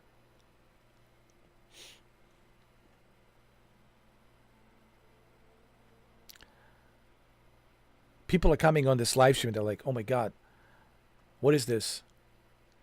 I thought I was going to come here and enjoy some fun and watch the cars and motorcycles instead of elevator stories from hell. Elevator stories from hell. Yeah. These are the elevator stories from hell. Yeah.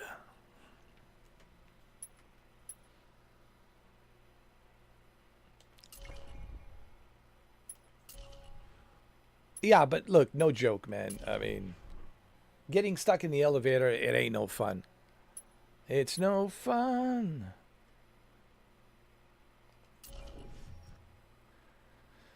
It's no fun.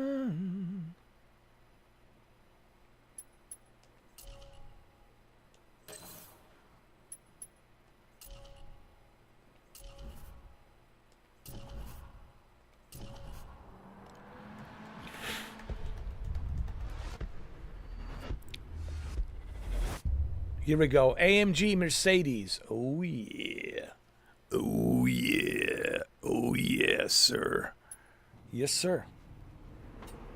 Oh.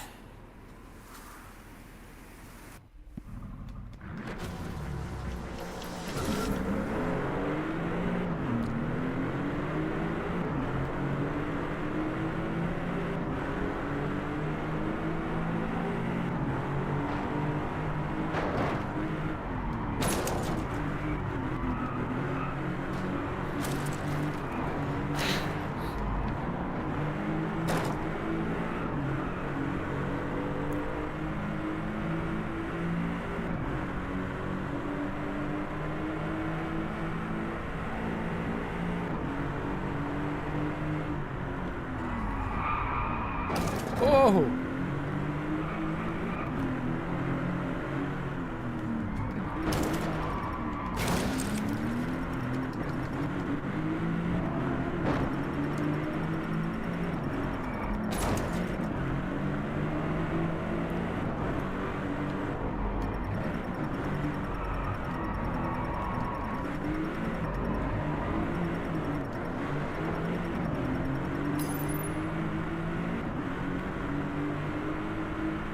Look at the graphics on this thing, man. This thing called Driveclub.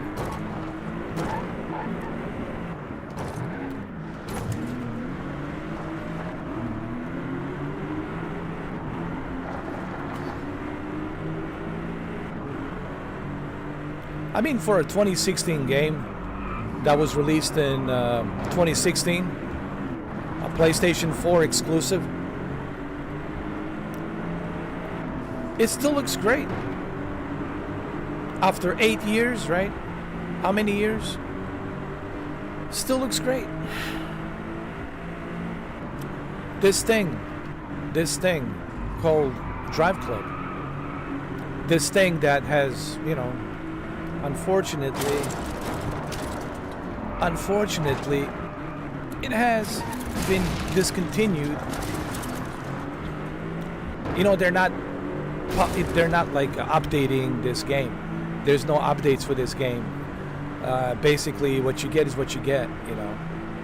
And it's kind of sad because I really wanted to see, you know, what else they could bring to the table on this game.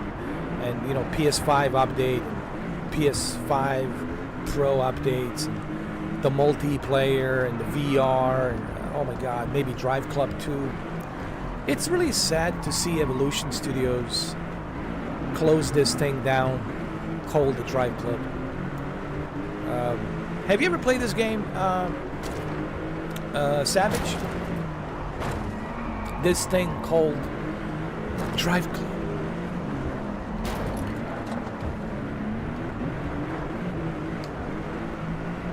I also have the VR version, Driveclub VR, which I might do for you guys.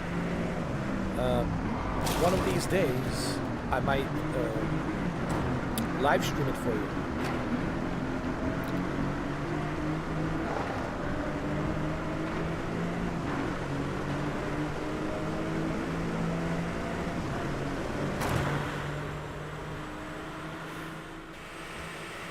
And look at the graphics. It still looks great. It's fantastic. Right?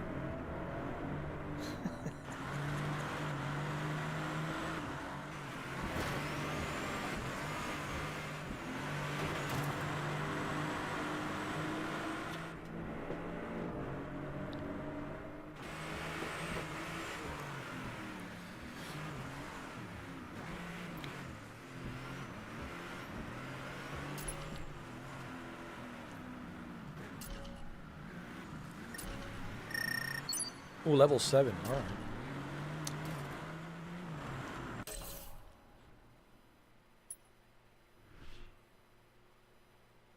Okay, welcome to the Driveclub. What is this? Lock out or lock out?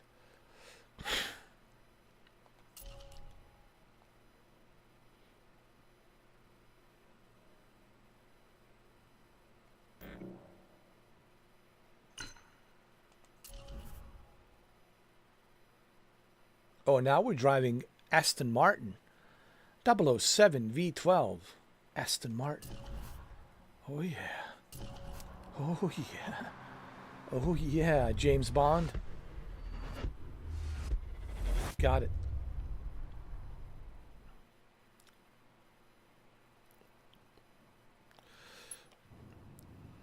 I don't know what's going on with my chat. Just to let you know, guys, my chat, it's acting weird. It's being disconnected, connected, disconnected, connected. I don't know what's going on. So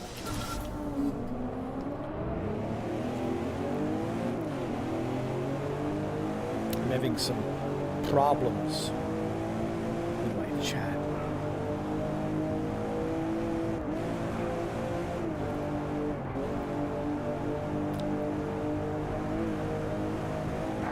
No, they don't. They don't, actually. Unfortunately, they didn't.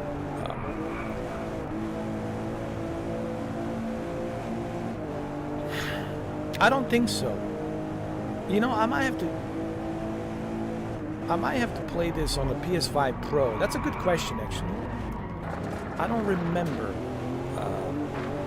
Shuki. But since I already have PS4 Pro, I will be sure to check it out. You might be right. I don't know. You might be right.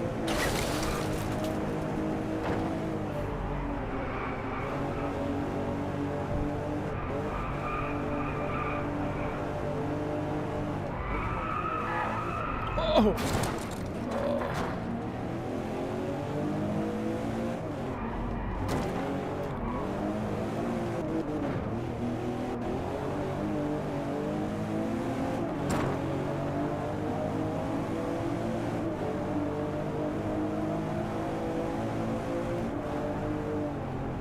Don't forget, Shuki, since you have a PlayStation Plus Premium, you need to check out Assetto Corsa Competizione.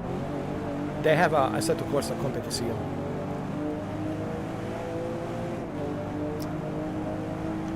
Assetto Corsa Competizione is very hard. Let me tell you, Assetto Corsa Competizione is a very hard game to master, to try. But once you master it, it's a lot of fun.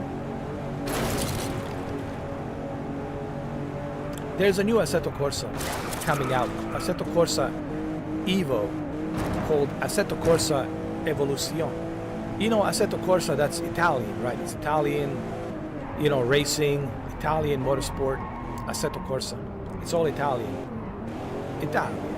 Hey, buongiorno, buongiorno, bene, bene. Hey.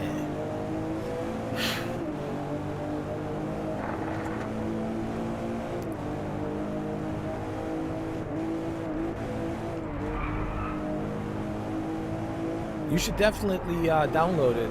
You have 2 terabytes on that on the PS5 Pro. You should definitely download it. Shuki.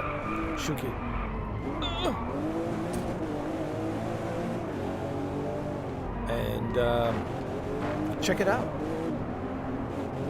I'm curious to see how it runs on the PS5 Pro, honestly.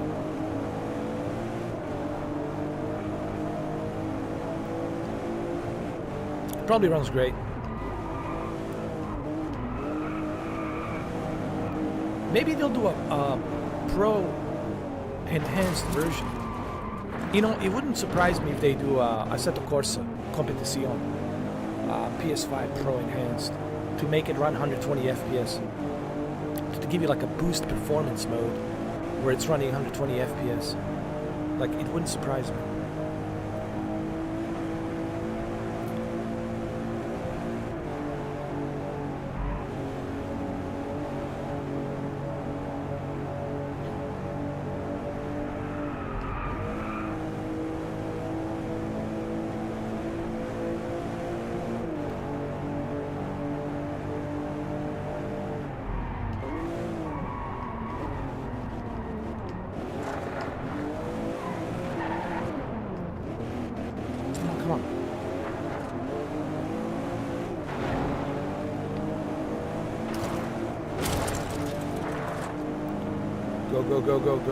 Go, my friend. Go and drive, my friend. Don't stop now.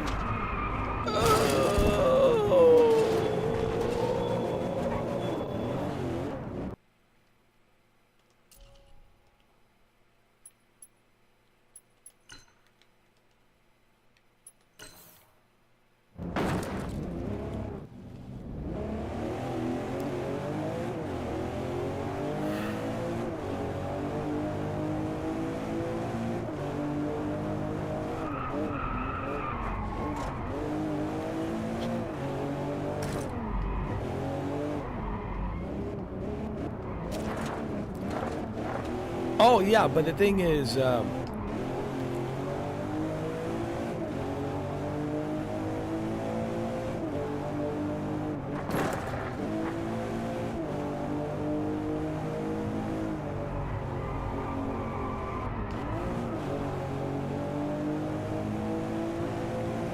only thing is, this game has no multiplayer, sadly. The multiplayer, it's removed because this game, it's not being updated anymore. This game has no service. It's not online anymore because the company closed down back in 2017, and it's been offline ever since.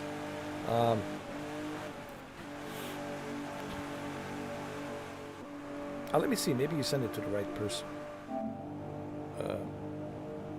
Oh, there it is. Oh, yeah. There you are. Let me see what you're playing.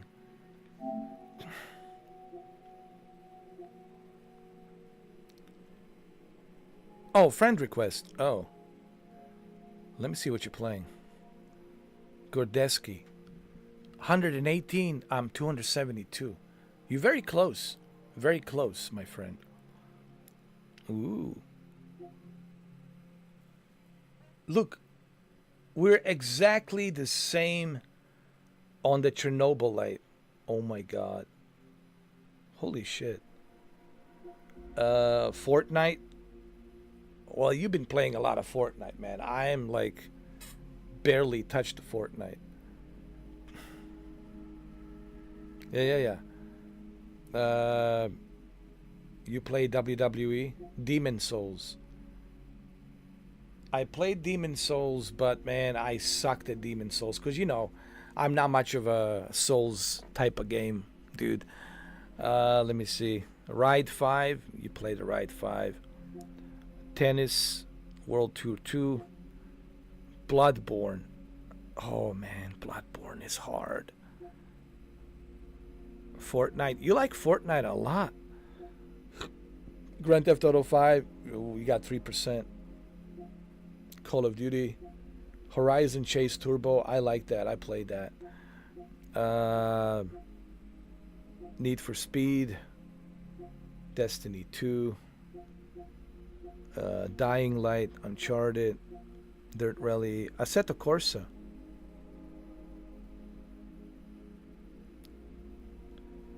Oh, you already played the Assetto Corsa. You have it. Yeah. You mostly played GTA on PC. That's cool. You got Monster Truck. Nice. Assetto Corsa. Competition. Lawn mowing simulator. Well, there you go. Twisted Metal 2. Nice. What is this? Rogue Lords. Rogue Lords. Yeah. Police Simulator, Patrol Officers, nice. Need for Speed, Payback. Payback's pretty cool. Borderlands 3, Darksiders 3, cool, man. You got a pretty good taste on video games.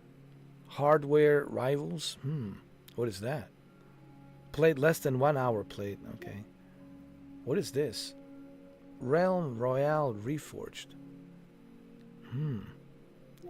Modern Armor, World of Tanks. Okay, Apex Legends. Legends of K, Anniversary. Steep, H1Z1, Battle Royale. This is the how Dr. Disrespect started his Twitch journey. You guys remember? Yo, those were funny live streams, man. I tell you, man, those were so much fun. Watching Doc on H1Z1. Oh, dude. Oh, it was so good. Those live streams he did on H1Z1 were classic.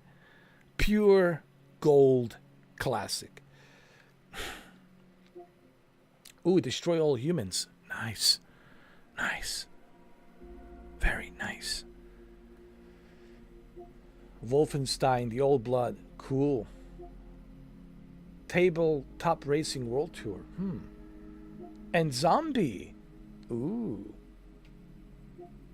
Guns Up. Gauntlet. The Hustle Kings. Dragonfin Soup. DC Universe Online. Rocket League. Nice. Aru's Awakening. Cool, man. It's pretty awesome. Nice, nice, nice. Very nice.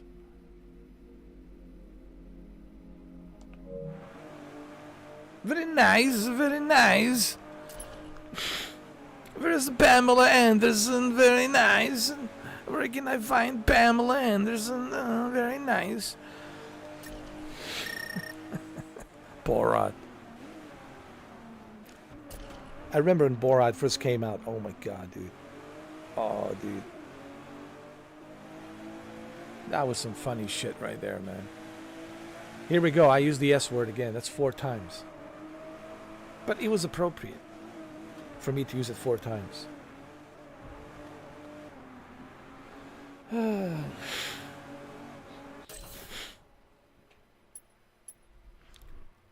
Alright, let's do one more. What is this? Ferrari series in India. Let's do it. No, we gotta do BMW.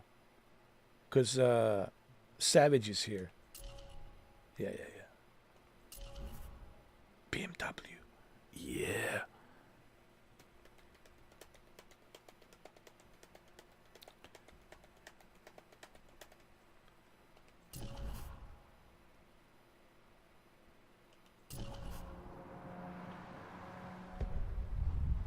Here we go. Hell yeah.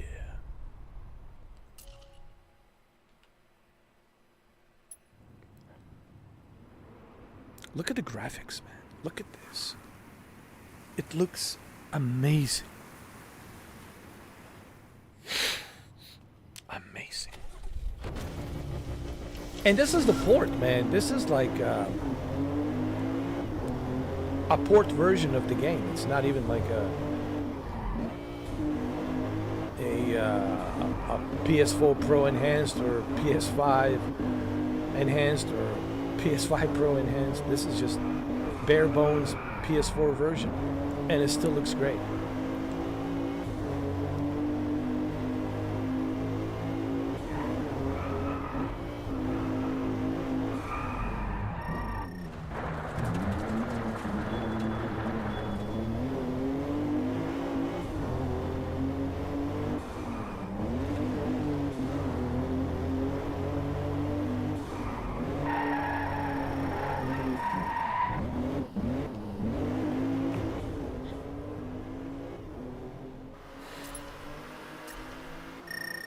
Alright, level 8. Ooh, I got a new car. Nice. I have a Spiker C8. Spiker C8.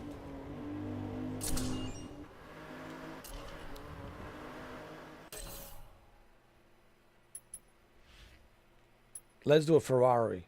Ferrari series. Come on. Oh yeah. Oh yeah. Oh. Yes, sir. Yes, sir.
I have to restart, man, because there's so much slippery slope, man. It's the wet surface and the rain. Like, I have to restart.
Look at the graphics on this game, dude. After all of these years, how old is this game? 8 years. I think more than 8, 9 years. This thing is 9 years old, and it still looks great.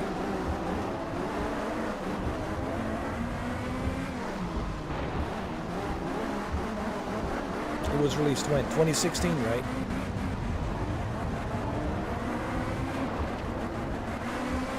It's about 9 years, give or take 9 years. And look at the graphics, bro. And this is PS4 port. It's not PS5 enhanced. It's not Pro, PS5 Pro enhanced. It's not even PS4 Pro enhanced. And look how good it looks, man.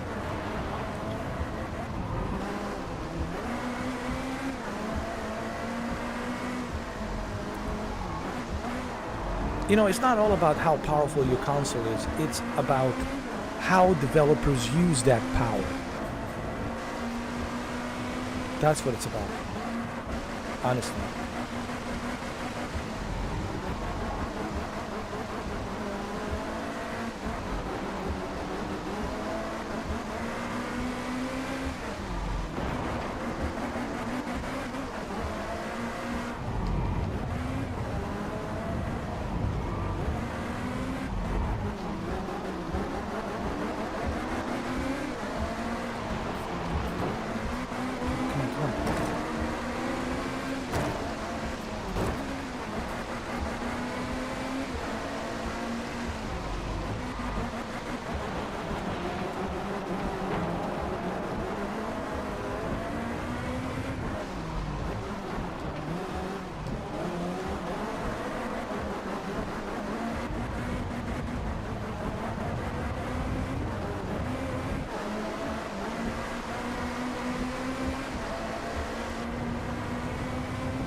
Well, I did good. I know it's a ninth place, but man, this was tough. This was hard. I still think I did okay. I did good.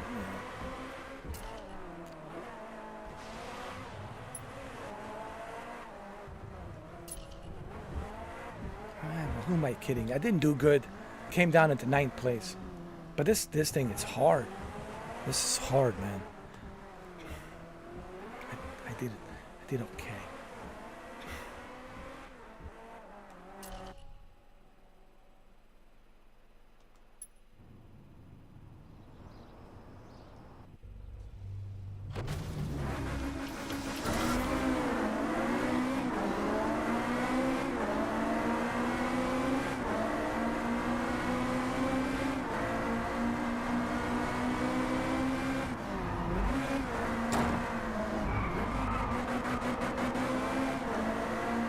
I also have played this in VR.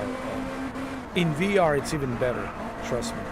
On the original PlayStation VR.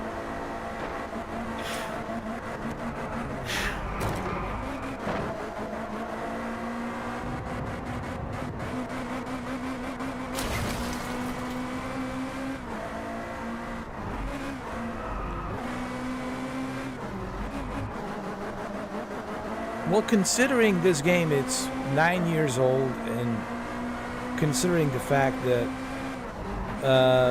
the Evolution Studios has closed down in 2017, I have to say that the game still looks pretty good, considering it hasn't been touched since 2017, right?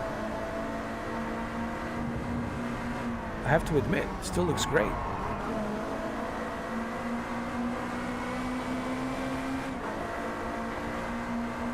Even the Driveclub VR, which I will stream one of these days, I'll show it to you guys. It looks amazing.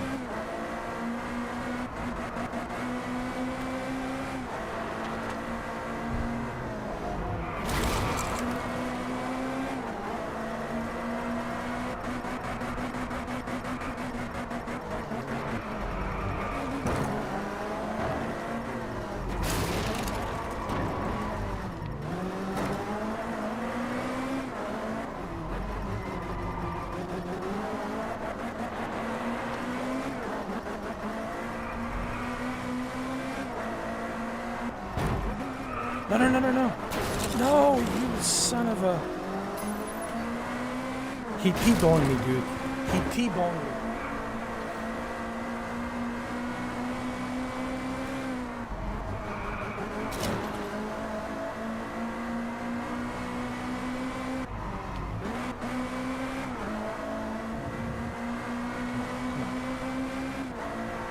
Come on, man. Come on, man.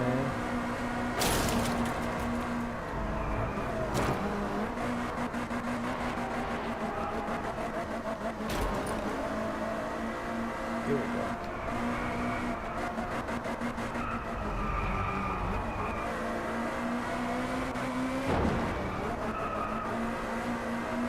Fourth place. Come on. Huh? You want to T-bone me, huh? Is that what you want to do?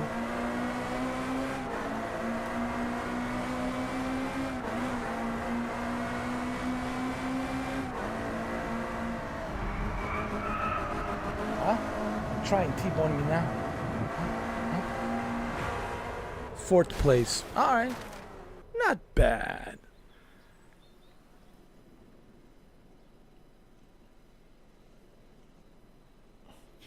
Well, when it comes to racing simulators, for me personally, Gran Turismo 7 is more than enough.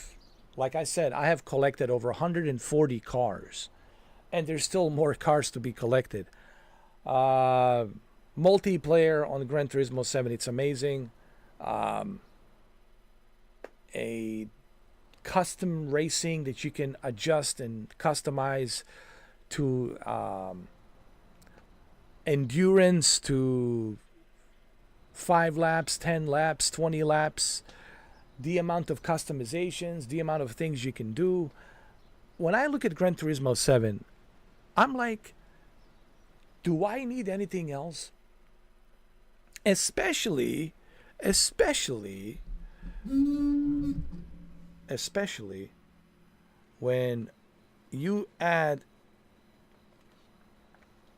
this to the mix, when you add PlayStation VR 2 to the mix, that's it. I mean, do you need anything else? But since I love racing games, of course, I want to try variety. I'm all about variety, you know. So, yeah, I'm like, let's try variety.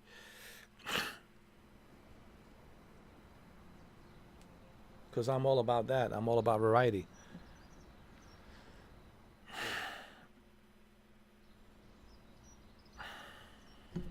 But for me personally, Gran Turismo 7, it's all I need. I mean, I don't need to bother with anything else. But since I love racing games and, you know, I'm a gamer, I like to try variety. Sure. I appreciate all the other games, you know. Even Forza Motorsport, like I played it 3 days ago, right? Forza Motorsport, I played it on Saturday. It was fun. It's cool. I enjoyed it. Played Forza Horizons. You know, you played Forzas. You got over 700 cars collected. But if I was forced to choose, if someone said to me, "We know there's a bunch of other racing games you can pick and choose and play, but if you were forced and you had to pick and choose only one out of all of these racing games, which one would it be?" That's an easy answer. The easy answer is Gran Turismo 7. That's very easy, you know.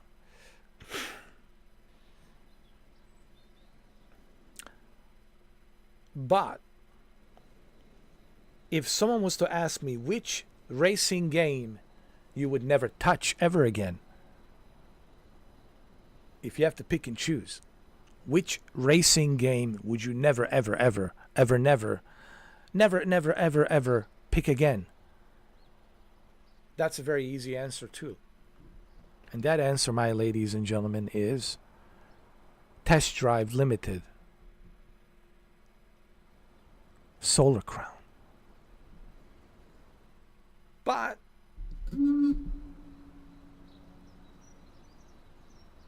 considering the Ibiza DLC, it's coming on Christmas Eve, December 24th, 2024, I will have to give it a try just to see how bad it is and how bad it can get. You know, and look, it'll be fun. We'll have fun, we'll laugh, we'll joke, we'll roast it. I'm not going to take that game seriously. I'm just going to roast the game and have fun. That's it. Yeah. So, but if somehow developers are able to surprise me and surprise all of us and show us that, yes, it is possible. If you live in Canada and you want to play with someone in France, that is possible. If they can do a cross-platform, if they can get more people on there, if they can adjust the AI and make the AI better, if they can, you know, make the reward program a little bit better so you can earn more money and buy more cars, if maybe you can have motorcycles in the game, or maybe they let you buy a house instead of just living in a solar crown hotel, which I doubt that will happen. But if it does happen, if they do surprise me, guess what? That's great. Hey, I hope they surprise me. Even Shuka here hopes they surprise him. So that way he can say, okay, at least I didn't waste my $175 on this thing called Test Drive Limited Solar Crown, right? So I don't want people to think that I want this game to fail. No, I don't want to see it fail. But at the same time, my expectations are very low, considering the fact that they haven't done nothing since the release of the game. It's been 2 months now. 2 months. 2.5 months. Here we are, November 14th. Excuse me, November 14th. Yeah, if you are in Europe, if you are in UK, it's already November 14th. It's already November 14th. November 14th. What have they done? They fixed those 300 bugs. They fixed the AI. They fixed the servers. They implemented the cross-platform. I mean,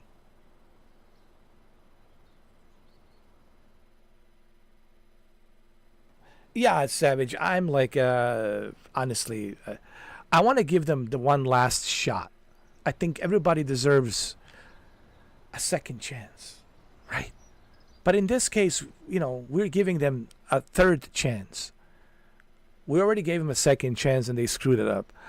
We want to give them a third chance. And I believe 3 chances, that's it. Like a baseball. 3 strikes and you out. I believe in the baseball philosophy. 3 strikes you out, right? I think that's fair. 3 strikes. If you can't do it after the 3rd strike and you haven't learned anything, then, it is what it is. After 3 strikes and after 3 months, actually December 24th will make it 4 months. If they haven't learned their lesson after 4 months, then that's it. It's over. It's done. But we'll see what happens. It'll be interesting to see how they handle it and how they do it. Are we even going to make it? Are they even going to? Are the investors going to even sponsor them for the Ibiza? Are they even going to invest money for them on the Ibiza map? Are they going to even make it till December 24th? See, that's the question I'm asking. Are they going to even make it till December 24th? Is this game going to survive till December 24th? That is the question I'm asking. But anyway, I already have the game. Why not? Let's check it out. Let's see what the Ibiza brings. But let's be honest, my hopes for the game are like this much, this much, this much. I mean, really. Because what else is there to say about the game? I mean, it's been a failure since beginning of September. But I tried to give the game a benefit of a doubt, and I think I gave that game more benefit of a doubt than any other game. I think I gave them way more than enough benefit of a doubt, And I think I did. I think I was fair. I think I was more fair than. I think I was more fair for that game than any other game. Honestly. I think they should give me some award of being the most modest and honest and fair, patient gamer of this disaster called Test Drive Unlimited Solar Crown. The only good thing about the Test Drive Unlimited Solar Crown was the Vivian Hughes. Vivian Hughes was the only good thing in that game. But then she disappears after that. You never see her again. It's kind of like she just brought you in here and then she left you to suffer. A painful, treacherous grind. Thank you, Vivian Hughes. Thank you for nothing. That's the way I felt about Test Drive Unlimited Solar Crown. It was just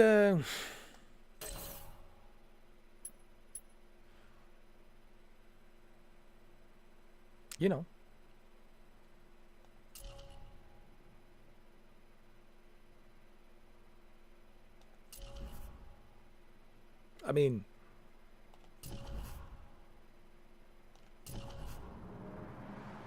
what can you say? that I haven't already said about Solar Crown. Hey, you got a free Porsche, man, and she let you drive the Huracan. She let you drive a Huracan for a little bit. You were able to drive a Huracan.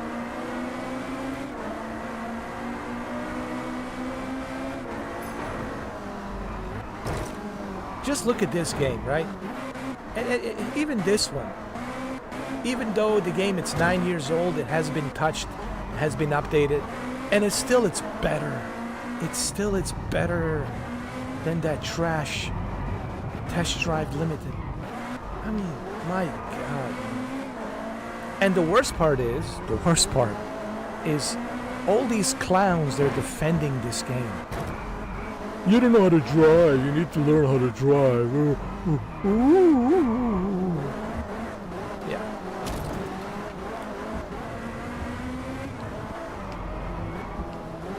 Why don't you learn not to simp for your failing developer team called KT Racing? Stop simping for them. Clearly he's not helping.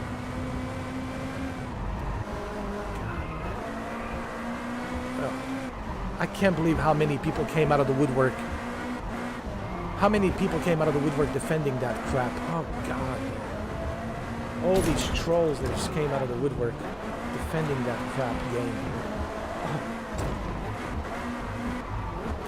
And we all know what they're defending. They're not defending the game. They're defending their $90 that they spent, that they burned.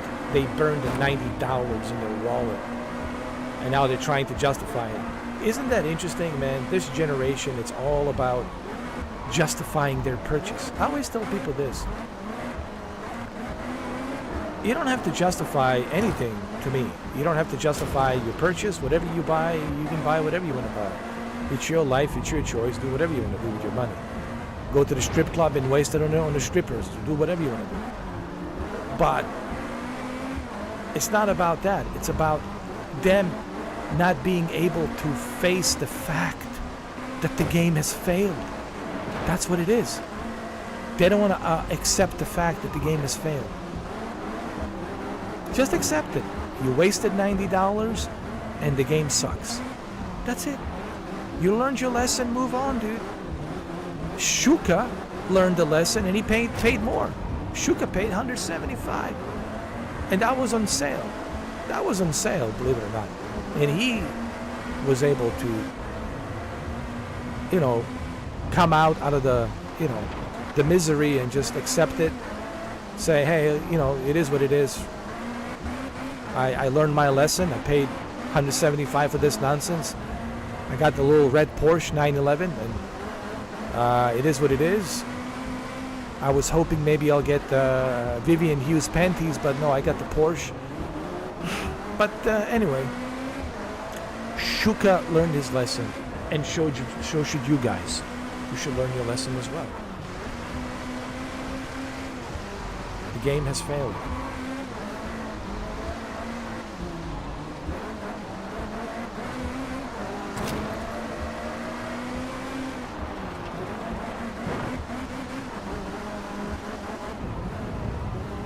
I mean, Roblox has more people on the servers. When Roblox has more people on the servers driving those free racing games, that's it, bro. And what are these developers saying from KT Racing? Oh, if you live in France, Paris, and you want to play with somebody in Canada, Quebec, Montreal, that is not possible in 2024. I mean, I rest my case. When I heard that, and I even made a video where I titled the video called Hard to Watch Video. I named that video Hard to Watch because it was really hard to watch those developers talk all this nonsense, backpedaling, making all these excuses. It was really hard to watch.